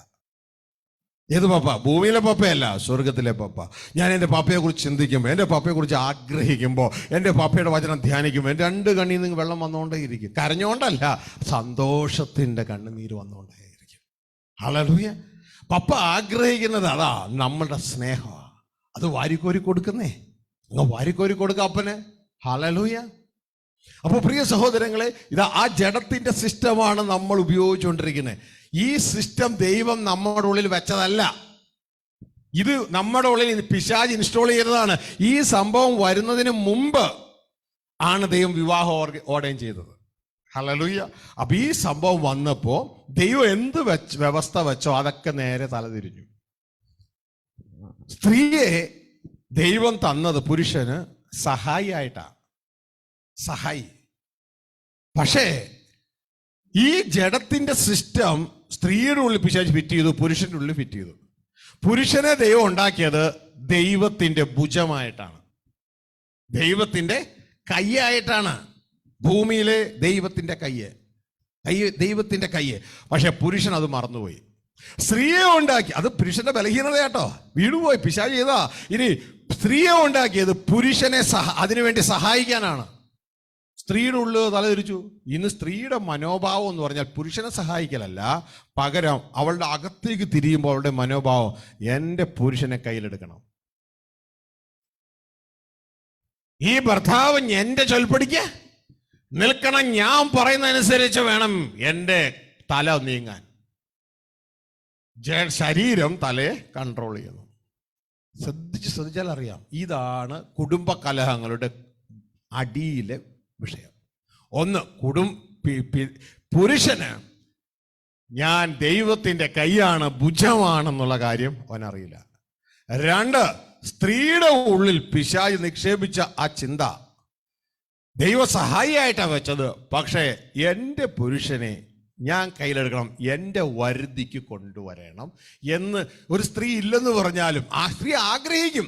ഒരു പ്രസംഗം കേട്ട് കഴിയുമ്പോൾ ഞാൻ ഇന്ന് മുതൽ എൻ്റെ പുരുഷന്, എൻ്റെ ഭർത്താവിന് കീഴടങ്ങി ഇരിക്കുമെന്ന് ആഗ്രഹിക്കത്തില്ലെന്നല്ല ഈ പറയണേ. പക്ഷെ കാര്യത്തോടടുക്കുമ്പോൾ ഈ പുരുഷൻ ഞാൻ പറഞ്ഞനുസരിച്ച് നീങ്ങണം എന്നൊരാഗ്രഹം സ്ത്രീകൾക്കുണ്ട്. സ്ത്രീകളിൽ നിന്ന് തന്നെ ഞാൻ മനസ്സിലാക്കിയിട്ടുള്ള കാര്യം അത് മാത്രമല്ല, ബൈബിൾ കൊണ്ട് ഇത് ഉറപ്പിക്കുകയാണ്. അപ്പോ ഇത് രണ്ടും കൂടി കൂട്ടിയിടിക്കും ഒരു കുടുംബത്തിൽ. അത് കുടുംബത്തിന്റെ കലഹത്തിന് കാരണമായി തീരും. ഏത് രണ്ടും കൂടെ? ഒന്ന്, ദൈവം പുരുഷനെ ഭൂമിയിൽ വാഴാനാണ് നിയമിച്ചാക്കി വെച്ചിരിക്കുന്നത്, സ്ത്രീയെ അതിനെ സഹായിക്കാനും. ഇനി ഇവിടെ പുരുഷന് വാഴാൻ കൊടുത്ത കഴിവ് ദൈവം കൊടുത്തതാണ്. സ്ത്രീക്ക് പുരുഷനെ കൺട്രോൾ ചെയ്യുവാനുള്ള കഴിവ് അകത്ത് കൊടുത്തത് ദൈവമല്ല, ദൈവം വെച്ചതിൻ്റെ ഓപ്പോസിറ്റാണ്. അത് പിശാച് അകത്ത് ഇൻവെസ്റ്റ് ചെയ്തതാണെന്ന് ഒരു സ്ത്രീ തിരിച്ചറിഞ്ഞ് മനപൂർവം കുഞ്ഞേ നിന്റെ ഭർത്താവിന് കീഴടങ്ങിയിരിക്കണം. മനപൂർവം. ഹല്ലേലൂയ. ഇതുകൊണ്ടാണ് ബൈബിളിൽ ഉടനീളം കർത്താവിന്റെ പുതിയ നിയമത്തിൽ പറയുന്നത്, ഭാര്യമാരെ നിങ്ങളുടെ ഭർത്താക്കന്മാർക്ക് കീഴടങ്ങി ഇരിപ്പിൻ. അതിന്റെ അർത്ഥം കീഴടങ്ങി ഇരിക്കുന്ന ഒരാളോടാണെങ്കിൽ പറയേണ്ട വല്ല ആവശ്യമുണ്ടോ? കീഴടങ്ങാതെ മുകളിലേക്ക് തെറിച്ച് കയറുന്നത് കൊണ്ടാണ് ഇത് പറയുന്നത്. ഹല്ലേലൂയ. അപ്പോൾ തന്നെ പുരുഷന്മാരോടും പറയുന്നുണ്ട്, പുരുഷന്മാരെ നിങ്ങളുടെ ഭാര്യമാരോട് കയ്പായി ഇരിക്കരുത്, അവരെ നിങ്ങളുടെ ശരീരം പോലെ സ്നേഹിക്കണം. ഞാൻ നിങ്ങൾക്ക് യാതൊരു ഉപദ്രവവും ചെയ്തില്ലെങ്കിൽ നിങ്ങൾ എന്നോട് കയ്പായിരിക്കേണ്ട വല്ല ആവശ്യമുണ്ടോ? പക്ഷേ പുരുഷന്മാര് ഭാര്യമാരോട് കയ്പായി ഇരിക്കുന്ന ഒരവസ്ഥ കണ്ടിട്ടാണ് വിശുദ്ധ ബൈബിൾ പറയുന്നത്, ഭാര്യമാരോട് കയ്പായി ഇരിക്കരുത്. എപ്പോഴാ ഈ കയ്പ് തോന്നുന്നേ? എപ്പോഴാ ഈ കയ്പ് അകത്തുണ്ടാകുന്നത്? കഴിക്കുന്ന എന്തെങ്കിലും നമ്മളുടെ അകത്തേക്ക് വരുമ്പോഴാണ് കയ്പുണ്ടാകുന്നത്. നിങ്ങൾ ചുമ്മാ ഇരിക്കുക, നിങ്ങളുടെ വായിക്ക് കഴിക്കുന്നുണ്ടാവുമോ?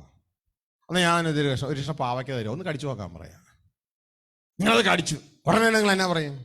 അയ്യേ കഴിച്ചിട്ട് അയ്യോ ഇത് എവിടത്തെ പാവയ്ക്കാടോ, ഭയങ്കര കയ്പാണല്ലോ. അപ്പോൾ ഇപ്പോഴാണ് കഴിച്ചത്. അപ്പോൾ ഈ കയ്പിന്റെ അവസ്ഥ ഭാര്യ ഭർത്താവിന് കൊടുക്കുമ്പോൾ എങ്ങനെ? വാക്കുകളിലൂടെ കൊടുക്കുമ്പോഴാണ് അവരുടെ ഉള്ളിൽ കയ്പുണ്ടാകുന്നത്.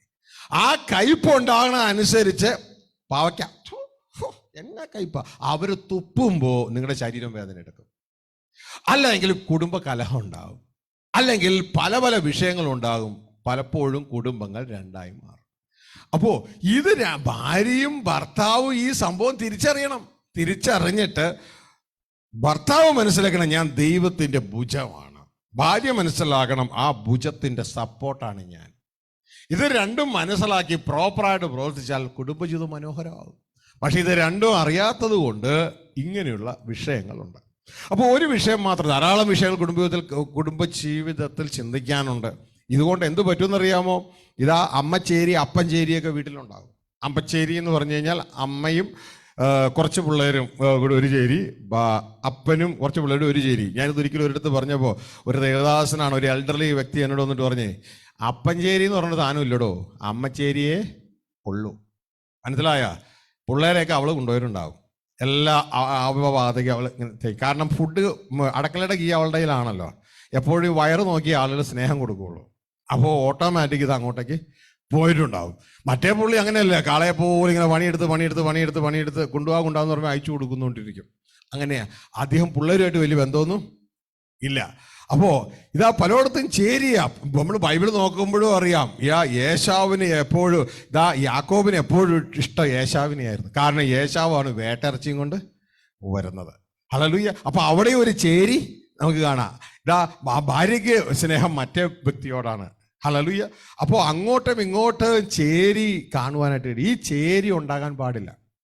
ചേരികൾ ഉണ്ടായിക്കഴിഞ്ഞാൽ ഭവനം തകരാനായിട്ട് ഇടയാകും. പകരം മക്കൾ നോക്കുമ്പോൾ അപ്പനും അമ്മയും ഒന്നായിട്ട് കാണണം.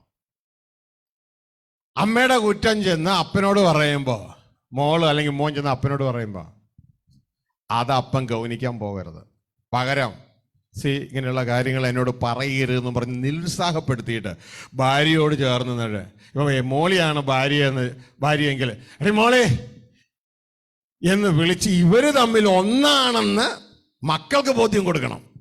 മനസ്സിലായോ? ഞാനും എൻ്റെ ഭാര്യയും ഒന്നാണെന്ന് മക്കൾക്ക് ബോധ്യം കൊടുക്കണം.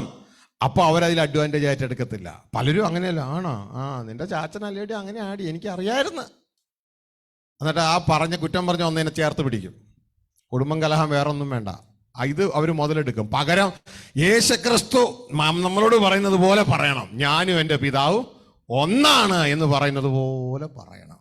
അതിൻ്റെ അർത്ഥം, അല്ലെങ്കിൽ കുറച്ച് ദിവസം കഴിയുമ്പോൾ ഈ മക്കൾ എന്ത് ചെയ്യുന്നറിയാമോ? യേശുവിനെ പിതാവിൽ നിന്ന് വേർതിരിച്ച് എടുത്തിട്ട് ഇവര് യേശുവിനെ കൊണ്ട് പിതാവിനെ ക്യാൻസൽ ചെയ്യുന്ന പിശാചിന്റെ പദ്ധതിക്ക് അവർ തുടക്കം കുറിക്കും. അതാണല്ലോ ഇന്ന് നടന്നുകൊണ്ടിരിക്കണേ. ഹല്ലേലൂയ. പകരം യേശു പറഞ്ഞു, ഞാനും എൻ്റെ പിതാവും ഒന്നാണ്. എന്നിട്ട് വീണ്ടും പറഞ്ഞു, അതേപോലെ മക്കളായ നിങ്ങളും കൂടെ ഞങ്ങളോട് ഒന്നായി മാറണം, ഒരു കുടുംബമായി തീരണം. അപ്പൊ കുടുംബജീവിതത്തിൽ ബെസ്റ്റ് എക്സാമ്പിൾ അത് ആത്മീയ കുടുംബം, ഇത് ഭൗതിക ജഡിക കുടുംബം. അപ്പൊ ഇതുമായി ബന്ധപ്പെട്ട ഞാൻ ഒരു ബൈബിളിലെ ഒരു സത്യം നിങ്ങളെ അറിയിച്ച് ഫൈനാൻസിലേക്ക് കയറിയില്ല എങ്കിൽ ആ ഭാഗം നമുക്ക് വീക്കായിട്ട് കിടക്കും. അപ്പോൾ ഈ ഭാഗം നിങ്ങൾ എപ്പോഴും മനസ്സിലാക്കിക്കൊള്ളാം. സഹോദരിമാർ പ്രത്യേകം ചിന്തിക്കേണ്ട ഒരു കാര്യം, ഓ ലോർഡ് ഐ ലവ് യു.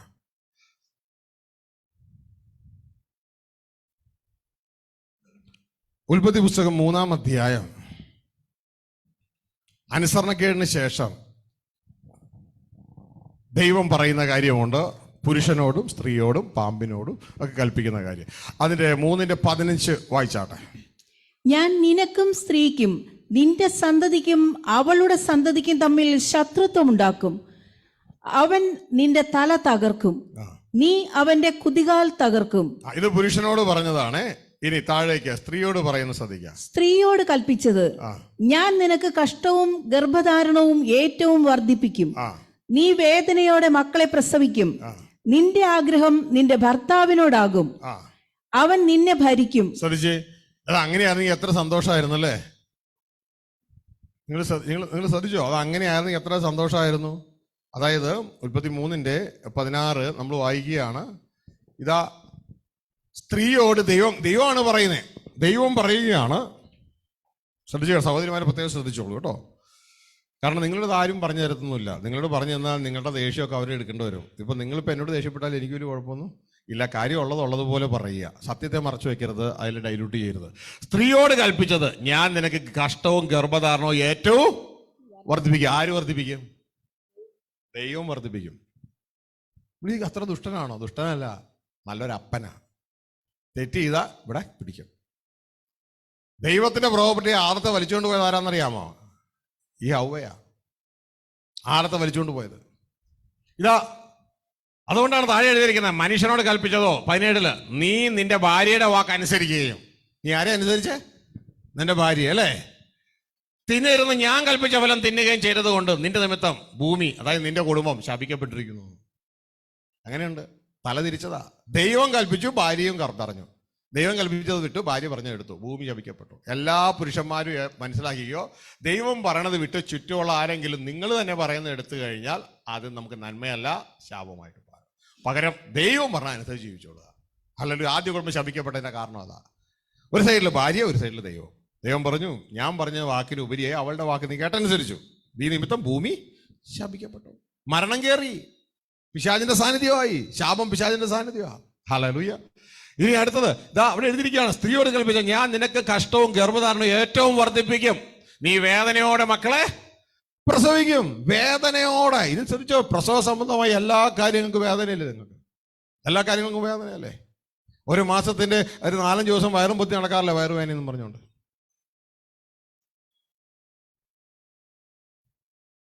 അത് ബിസിനസ്സുകാർക്ക് ഒരു കച്ചവടമായി. ശ്രദ്ധിച്ച്, ഇത് വേദനയോടെ ഇതിലൂടെ തന്നെ നിങ്ങൾക്ക് ഉറപ്പിക്കുക, ഒരൊറ്റ ഭൂമിയിലെ വേറൊരു മതഗ്രന്ഥത്തിലും ഇത് രേഖപ്പെടുത്തിയിട്ടില്ല. ഇന്ന് സഹോദരിമാർ അനുഭവിച്ചുകൊണ്ടിരിക്കുന്ന, എല്ലാ മാസവും അനുഭവിച്ചുകൊണ്ടിരിക്കുന്ന വേദന അല്ലെങ്കിൽ പ്രസവം സംബന്ധിച്ച് ഈ കാര്യം ഭൂമിയിൽ ഒരു പുസ്തകത്തിലും വേറെ രേഖപ്പെടുത്തിയിട്ടില്ല. ഇതിലൂടെ തന്നെ വളരെ വ്യക്തമായി തിരിച്ചറിയും ബൈബിളിന്റെ സത്യസന്ധത. ഹല്ലേലൂയ. എല്ലാ മാസവും 4-5 ദിവസം ഇതാ വയറുവേദന എന്നും പറഞ്ഞ് നടക്കുന്നത് കാണാം. ദൈവം പറഞ്ഞു, ഞാൻ നിനക്ക് വേദന വർദ്ധിപ്പിക്കും. വേദന അപ്പനായി ഞാൻ വർദ്ധിപ്പിക്കും. അതൊരു കിഴക്കാണ്, നരകത്തിലേക്ക് തള്ളലൊന്നുമല്ല. കാരണം ഇത് വരുമ്പോൾ ഓർത്തോളണം, ഞങ്ങളുടെ മൂത്ത അപ്പൂപ്പനായ ആദം തൻ്റെ ഭാര്യയുടെ വാക്ക് കേട്ടു. ഭാര്യ ആദത്തെ അനുസരിപ്പിച്ചു. ഞാൻ അതേപോലെ എൻ്റെ ഭർത്താവിനെ അനുസരിപ്പിക്കാൻ നോക്കരുത്. പകരം എൻ്റെ ഭർത്താവ് ദൈവത്തെ അനുസരിക്കാൻ ഞാൻ മുട്ടുമെന്ന് നിന്ന് പ്രാർത്ഥിക്കും. ഭർത്താവിനെ അനുസരിപ്പിക്കാൻ പോകണ്ട, പകരം ഭർത്താവ് ദൈവത്തെ അനുസരിക്കാൻ വേണ്ടി ദൈവസന്നിധിയിൽ പ്രാർത്ഥിക്കുക. ഹല്ലേലൂയ. അപ്പൊ ഈ അപകടം വരുത്തി വെക്കരുത്. പിന്നെ ദൈവം താഴെ എഴുതിയിരിക്കുക, നിന്റെ ആഗ്രഹം നിന്റെ ഭർത്താവിനോടാകും. അങ്ങനെയാണെങ്കിൽ എത്ര നന്നായിരുന്നു. ട്രാൻസ്ലേഷന്റെ മിസ്റ്റേക്ക് ആ കാണുന്നത്. അവിടെ എഴുതിയിരിക്കണം, നിന്റെ ആഗ്രഹം നിന്റെ ഭർത്താവിനോടാകുമെന്ന്. മനസ്സിലായോ? നിന്റെ ആഗ്രഹം നിന്റെ ഭർത്താവിനോടാകും. കുട്ടികളെ പുറത്തേക്ക് കൊണ്ടുപോയി കഴിഞ്ഞാൽ, കൊച്ചുകുട്ടികളെ ഇതാ അവരുടെ ആഗ്രഹം എന്ന് പറയുന്നത് ഐസ്ക്രീം കഴിക്കണം. പപ്പാ പോണോടിക്ക് ഐസ്ക്രീം വേണം, ബിരിയാണി വേണം, അല്ലെങ്കിൽ വേറെ എന്തെങ്കിലും കെൻറ്റക്കി ഫ്രൈഡ് ചിക്കൻ വേണം. ഇതാ ആഗ്രഹം. ഇവിടെ പറയണം നിന്റെ ആഗ്രഹം നിന്റെ ഭർത്താവിനോടാകും. അതിന്റെ അർത്ഥം ഏത് നേരവും ഇതാ നിങ്ങൾ ഇങ്ങനെ ചിന്തിച്ചുകൊണ്ടിരിക്കുക, എൻ്റെ ഭർത്താവേ, എൻ്റെ ഭർത്താവേ, എൻ്റെ ഭർത്താവേ, എൻ്റെ ഭർത്താവേ, എൻ്റെ ഭർത്താവേ എന്ന് പറഞ്ഞ് ചിന്തിച്ചുകൊണ്ടിരിക്കുമെന്നാണ് ആ വചനം കേട്ടോ. അങ്ങനെയാണോ? ഏതേരം ഭർത്താവിനോടാണ് ആഗ്രഹം. ഒരാളിങ്ങനെ പറഞ്ഞ കേട്ട്, ആദ്യം കുറച്ച് നാളും വലിയ കുഴപ്പമില്ലായിരുന്നു, ആദ്യത്തെ കുട്ടി ജനിച്ചതോടുകൂടെ എന്നോടുള്ള ആ താല്പര്യമൊക്കെ അങ്ങ് കുറഞ്ഞ്, പിന്നെ രണ്ടാമത്തെ കൂടെ ആയിക്കഴിഞ്ഞപ്പോൾ പിന്നെ താല്പര്യം വീണ്ടും കുറഞ്ഞ്, ഇപ്പോൾ എത്തിയില്ലെങ്കിൽ വലിയ കുഴപ്പമൊന്നും ഇല്ല, ആരെങ്കിലുമൊക്കെ ഒന്ന് കിട്ടിയാൽ മതി. അപ്പൊ ആഗ്രഹം കുറയുക, ആഗ്രഹം കുറയും. ഇവിടെ പറയണം നിന്റെ ആഗ്രഹം, സ്ത്രീയെ നിന്റെ ആഗ്രഹം നിന്റെ ഭർത്താവിനോടാകുമെന്ന്. അങ്ങനെയല്ല ട്രാൻസ്ലേഷൻ. അവരെ എഴുതിയിരിക്കുന്ന കാര്യം യഥാർത്ഥത്തിൽ എഴുതിയിരിക്കുന്നത് അറിയാമോ? നീ നിന്റെ ഭർത്താവിനെ നിയന്ത്രിക്കാൻ ആഗ്രഹിക്കും. You will desire to control your husband. നിന്റെ ഭർത്താവിനെ നീ കയ്യിലെടുക്കാൻ ആഗ്രഹിക്കും. അതാണ് അവൾ എഴുതി വെച്ചിരിക്കണേ. പക്ഷേ താഴെ എഴുതിയിരിക്കുന്നു, അവൻ നിന്നെ വാഴും. അവൻ നിന്നെ വാഴും. രണ്ട് കഴിവുകളാണ്. അവൻ നിന്നെ വാഴുന്നത് ദൈവം കൊടുത്ത കഴിവാ. കുടുംബത്തെ നീ വാഴണം. ഈ അവനെ കൺട്രോൾ ചെയ്യാൻ ആഗ്രഹിക്കുന്നത് മനുഷ്യൻ വീണ സമയത്ത് പിശാച് ഹെൽപ്പിനെ തലതിരിച്ച് മാനേജറാക്കി. ആ ഒരു സിസ്റ്റം അതിൻ്റെ അകത്ത് കിടക്കണേ. അപ്പോ ഇത് അതിൻ്റെ കറക്റ്റ് ഒരു ട്രാൻസ്ലേഷൻ, NLT ട്രാൻസ്ലേഷൻ നമുക്ക് വായിച്ചു കഴിഞ്ഞാൽ ഇതേ സംഭവമാണ് അടുത്ത അധ്യായത്തിലും ഉണ്ട്. പാപം നിന്റെ വാരിക കിടക്കുന്നു, അതിന്റെ ആഗ്രഹം നിന്നെ കൺട്രോൾ ചെയ്യാനാണ്. രണ്ടും ഒരേ ഹെബ്രായ വാക്കാ ഉപയോഗിച്ചിരിക്കണേ. ഹല്ലേലൂയ. ഇതാ NLT ന്യൂ ലിവിംഗ് ട്രാൻസ്ലേഷൻ നിങ്ങൾ കാണുന്നത്. ആ വാക്ക് എന്താണ് എഴുതിയിരിക്കുന്നത് ഇവിടെ കാണാം. Then he said to the woman, ദൈവം സ്ത്രീയോട് പറഞ്ഞു, I will sharpen the pain of your pregnancy. ഞാൻ നിനക്ക് ഗർഭധാരണവുമായി ബന്ധപ്പെട്ട വേദന വർദ്ധിപ്പിക്കും. And in pain you will give birth. വേദനയോടെ നീ മക്കളെ പ്രസവിക്കും. And you will desire to control your husband. നീ നിന്റെ ഭർത്താവിനെ മാനേജ് ചെയ്യുവാൻ ആഗ്രഹിക്കും. You will desire to control your husband. ഇതാണ് ആ വാക്ക്. മനസ്സിലായോ? ഇനി നിങ്ങളുടെ അകത്തെ ചിന്തയും കൂടി ഒന്ന് കൺട്രോൾ ചെയ്തോ. നോക്കിക്കോ, രണ്ടും ഒന്നായിരിക്കും. You will desire to control your husband. ഇത് പിശാച് സ്ത്രീകളുടെ ഉള്ളിൽ ആ വീഴ്ചയുടെ സമയത്ത് ഇൻപുട്ട് ചെയ്ത സംഭവമാണ്. ഹെൽപ്പായിരിക്കുന്നതിന് പകരം മാനേജർ ആയിരിക്കുക, തല തിരിക്കുക. ഹല്ലേലൂയ. ഇത് പിശാച് അവന്റെ സിസ്റ്റം, ദൈവത്തിന്റെ പദ്ധതിയെ ഓപ്പോസിറ്റ് ആക്കാൻ വേണ്ടി ചെയ്ത പണിയാണ് ഇത്. പുരുഷന്മാർ ദൈവത്തിന്റെ ഭുജമാണെന്ന് മറന്നുപോയതും ഇതിന്റെ പണിയാണ്. ഹല്ലേലൂയ. അപ്പൊ ഇവനെല്ലാം തലതിരിക്കും. സഭകൾ ഇത് അറിയാതിരിക്കാൻ വേണ്ടി ഇതിനൊക്കെ ലോക്കിട്ട് പല പല ലോക്കുകളിട്ട് പൂട്ടിയിട്ടിരിക്കുകയാണ്. ഹല്ലേലൂയ. അപ്പോ എന്നിട്ട് പറയാണ്, you will decide to control your husband but എന്നാൽ he will rule over you. നിന്റെ ഭർത്താവ് നിന്നെ വാഴും. ഭർത്താവ് വാഴുന്നത് ദൈവം കൊടുത്ത പവറാ. സ്ത്രീ ഭർത്താവിനെ കൺട്രോൾ ചെയ്യാൻ ആഗ്രഹിക്കുന്ന, ഹെൽപ്പിന് പകരം കൺട്രോൾ ചെയ്യാൻ ആഗ്രഹിക്കുന്ന പിശാചി അകത്ത് ജഡത്തിൽ ഇൻപുട്ട് ചെയ്യുന്ന സംഭവമാണ്. അപ്പൊ ഇനി ജഡത്തെ അനുസരിച്ച് ജീവിക്കാതിരുന്നാൽ ഓട്ടോമാറ്റിക് ആ സിസ്റ്റം പൊക്കോളും. ഹല്ലേലൂയ. അപ്പോ നല്ല ദൈവം സ്ത്രീയെ ഉണ്ടാക്കിയത് ഉൽപ്പത്തി 2-ാം അധ്യായത്തിൽ പറയുന്നു, അവന് തക്ക ഒരു ഹെൽപ്പായി, അവന് തക്ക ഒരു തുണയായി, സഹായിയായി. എന്തിന് സഹായി?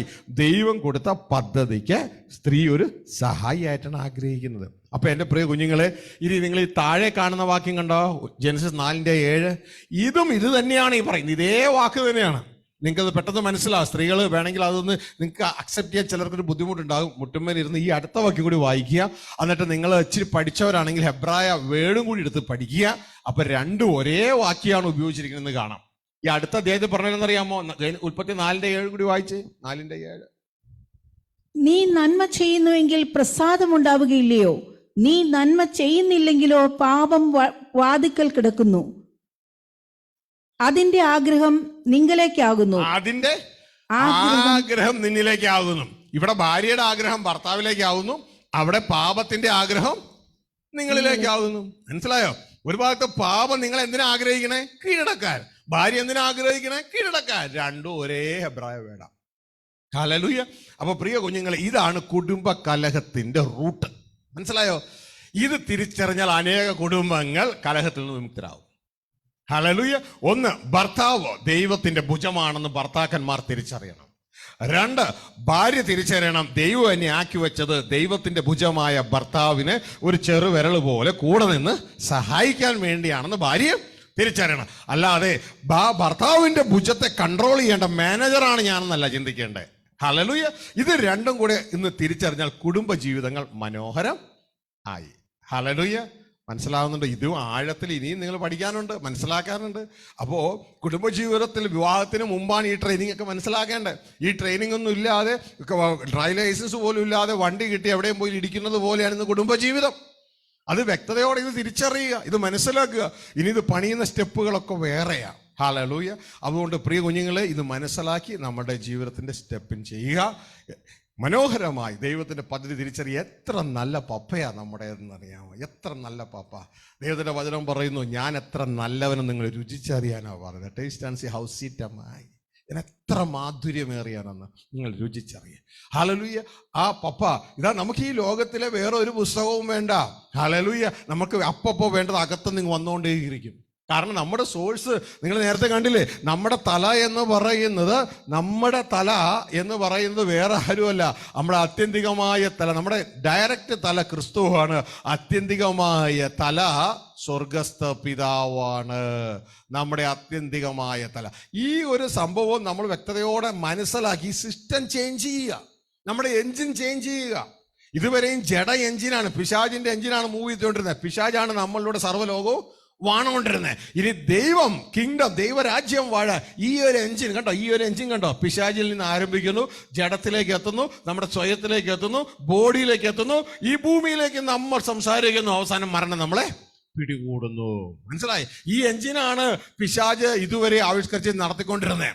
എന്നാൽ നമ്മൾ ആഗ്രഹിക്കേണ്ട എൻജിൻ എന്ന് പറയുന്നത്, പ്രവർത്തിക്കേണ്ട എൻജിൻ എന്ന് പറയുന്നത് ദൈവത്തിൽ നിന്ന് ആരംഭിക്കുന്നു, തൻ്റെ ആത്മാവിലൂടെ ആരംഭിക്കുന്നു, പുത്രനായ ക്രിസ്തുവിൽ എത്തുന്നു, ക്രിസ്തുവിൽ നിന്ന് അത് മാനേജ്മെന്റ് ചെയ്തുകൊണ്ട് അതേ സ്പിരിറ്റിൽ നമ്മുടെ ദേഹിയിൽ വെളിപ്പെടുന്നു, നമ്മുടെ ഹൃദയത്തിൽ വെളിപ്പെടുന്നു. ഇതാണ് വെളിപ്പാടെന്ന് പറയുന്നത്. ആ വെളിപ്പെട്ടവർ, അതാണ് ആത്മാവ് സഭകളോട് പറയുന്നത്. എന്തെന്ന്? ചെവിയുള്ളവൻ കേൾക്കട്ടെ എന്ന് പറയുന്നത്. അത് നമുക്ക് ദൈവം നമ്മുടെ ശരീരം ഉപയോഗിച്ച് ഭൂമിയിലേക്ക് വിളിച്ചു പറയുന്നു. ലൈഫ് നമ്മൾ ഭൂമിയിലേക്ക് പറയുന്നു. നമ്മൾ ഒരിക്കലും മരണമില്ലാത്ത ദൈവപുത്രന്മാരായി മാറും. സിമ്പിൾ. ഹല്ലേലൂയ. ഈ സിസ്റ്റത്തിൽ, ദൈവിക സിസ്റ്റത്തിൽ, ഈ സിസ്റ്റത്തിൽ നമ്മുടെ ഏറ്റവും അടുത്ത തല എന്ന് പറയുന്നത് ക്രിസ്തുവാണ്. നമ്മുടെ അൾട്ടിമേറ്റ് ഹെഡ് എന്ന് പറയുന്നത് സ്വർഗസ്ഥ പിതാവാണ്. മനസ്സിലായോ? ഹല്ലേലൂയ. സഭയുടെ തല ക്രിസ്തു, ക്രിസ്തുവിന്റെ തല ദൈവം എന്ന് നിങ്ങൾ അറിയണം. ഇതാ ദൈവവചനം പറയുന്നത്. പക്ഷെ ഇതൊന്നും സഭയിൽ വായിക്കത്തില്ല, ഇതൊന്നും അറിയിക്കത്തില്ല. ഇതൊക്കെ ലോക്ക് ചെയ്ത് പൂട്ടിയിട്ടിരിക്കുക. ഹല്ലേലൂയ. ആർക്ക് പോയി? നമുക്ക് പോയി. ഈ നാളുകൾ ഇതെല്ലാം തിരിച്ചറിയണം. ഇതൊന്നും പഠിപ്പിക്കാത്ത, ഇതിനെല്ലാം ബലം പിടിച്ചിരുന്ന കള്ളപ്രവാചകന്മാരെ സഭയിൽ നിന്ന് അടിച്ച് ജനങ്ങൾ ഓടിക്കണം. അതിന് ജനങ്ങൾക്ക് ഈ സത്യം തിരിച്ചറിയണം. ജനങ്ങൾക്ക് ആഗ്രഹം വേണോ? ഞങ്ങൾക്ക് ജീവൻ വേണോന്ന്. ഞങ്ങൾക്ക് ജീവൻ വേണം. സ്വർഗസ്ഥ പിതാവോടുകൂടി ഞങ്ങൾക്ക് ജീവിക്കണം. മനസ്സിലാവുന്നുണ്ടോ? ഇതിനൊക്കെ തല തിരിച്ചിട്ടിരിക്കുക. പക്ഷെ അന്ത്യനാളിൽ ആരൊക്കെ എതിർത്താലും എന്തൊക്കെ സംഭവിച്ചാലും മത്തായി 24:14 പ്രവചനം നിവർത്തീകരിക്കപ്പെട്ടേ പറ്റൂ.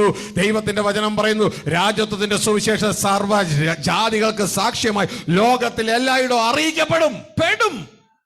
അതോടെ യുഗം തീരും, അവസാനം. നിനക്ക് കയറണോ? കയറാം. നിനക്ക് കയറണ്ട. ഹല്ലേലൂയ. അതുകൊണ്ട് ശ്രദ്ധയോടെ ഈ നാളുകൾ ഭീരുക്കളാകാതെ, ജീവൻ പോയാൽ ഈ സത്യത്തിന് വേണ്ടി സാക്ഷി നിൽക്കുക, നിലകൊള്ളുക. കുഞ്ഞുങ്ങളെ, ചെറിയ ആട്ടിൻകൂട്ടമേ, കിങ്ഡം നിങ്ങൾക്ക് തരുവാൻ നിങ്ങളുടെ പിതാവ് പ്രസാദിച്ചിരിക്കുന്നു. നീയാണ് കുഞ്ഞ് അടുത്ത ഭൂമിയുടെ യേശുവിനോട് ചേർന്നുള്ള രാജാവ്. മനസ്സിലാവുന്നുണ്ടോ? യേശുവിനോട് ചേർന്നുള്ള രാജാവ് നീയാ. ഹല്ലേലൂയ. ബോഡി റെഡിയാണോ? റെഡി ആയിക്കോ, എല്ലാം റെഡി ആയിക്കോ. ഹല്ലേലൂയ. No problem. ഈ ഫേസിൽ ആരാന്ന് ഒരു വിഷയമില്ല. അടുത്തൊരു 1000 വർഷം ഭരണമുണ്ട്. അത് മൊത്തം രാജാക്കന്മാർക്കുള്ള ട്രെയിനിങ്ങാണ്. എൻ്റെ അസംഷനാണ് കേട്ടോ. യേശുവിനോട് കൂടെ ഇതാ നമ്മൾ വാഴുമ്പോൾ നല്ല ട്രെയിനിങ് കിട്ടും. അത് കഴിഞ്ഞാൽ പിന്നെ എറ്റേണിറ്റിയിലേക്ക് കയറുകയാണ് മൊത്തം ആ ദൈവരാജ്യത്തിൻ്റെ മണ്ഡലത്തിലേക്ക്. ഹല്ലേലൂയ. പ്രിയ സഹോദരങ്ങളെ, വ്യക്തതയോടെ ഈ കാര്യങ്ങൾ നിങ്ങൾ തിരിച്ചറിയുക. അപ്പം ഞാൻ ഇത് തൽക്കാലം ഫാമിലി ലൈഫ് ഇപ്പോൾ ഇവിടെ നിർത്തട്ടെ. ഇനി ഫൈനാൻഷ്യൽ ലൈഫിലേക്ക് നമുക്കത് കയറാം. ഒരു നിമിഷം ദിവസം എഴുന്നേറ്റാട്ടെ. Oh father, we thank you, we give you glory. Hallelujah. വേണമെങ്കിൽ ഒന്ന് കട്ട് ചെയ്തിട്ടൊന്ന് റീസ്റ്റാർട്ട് ചെയ്താലും കുഴപ്പമില്ല. Okay. Oh lord, I love you. ഒരു പാട്ടിൻ്റെ ഏതാനും ഈരടികൾ പാടി നമുക്ക് ഇന്ന് ചേഞ്ച് ഓവർ ചെയ്യാം, ഷിഫ്റ്റ് ചെയ്യാം. ഓ ഫാദർ, വി താങ്ക് യു.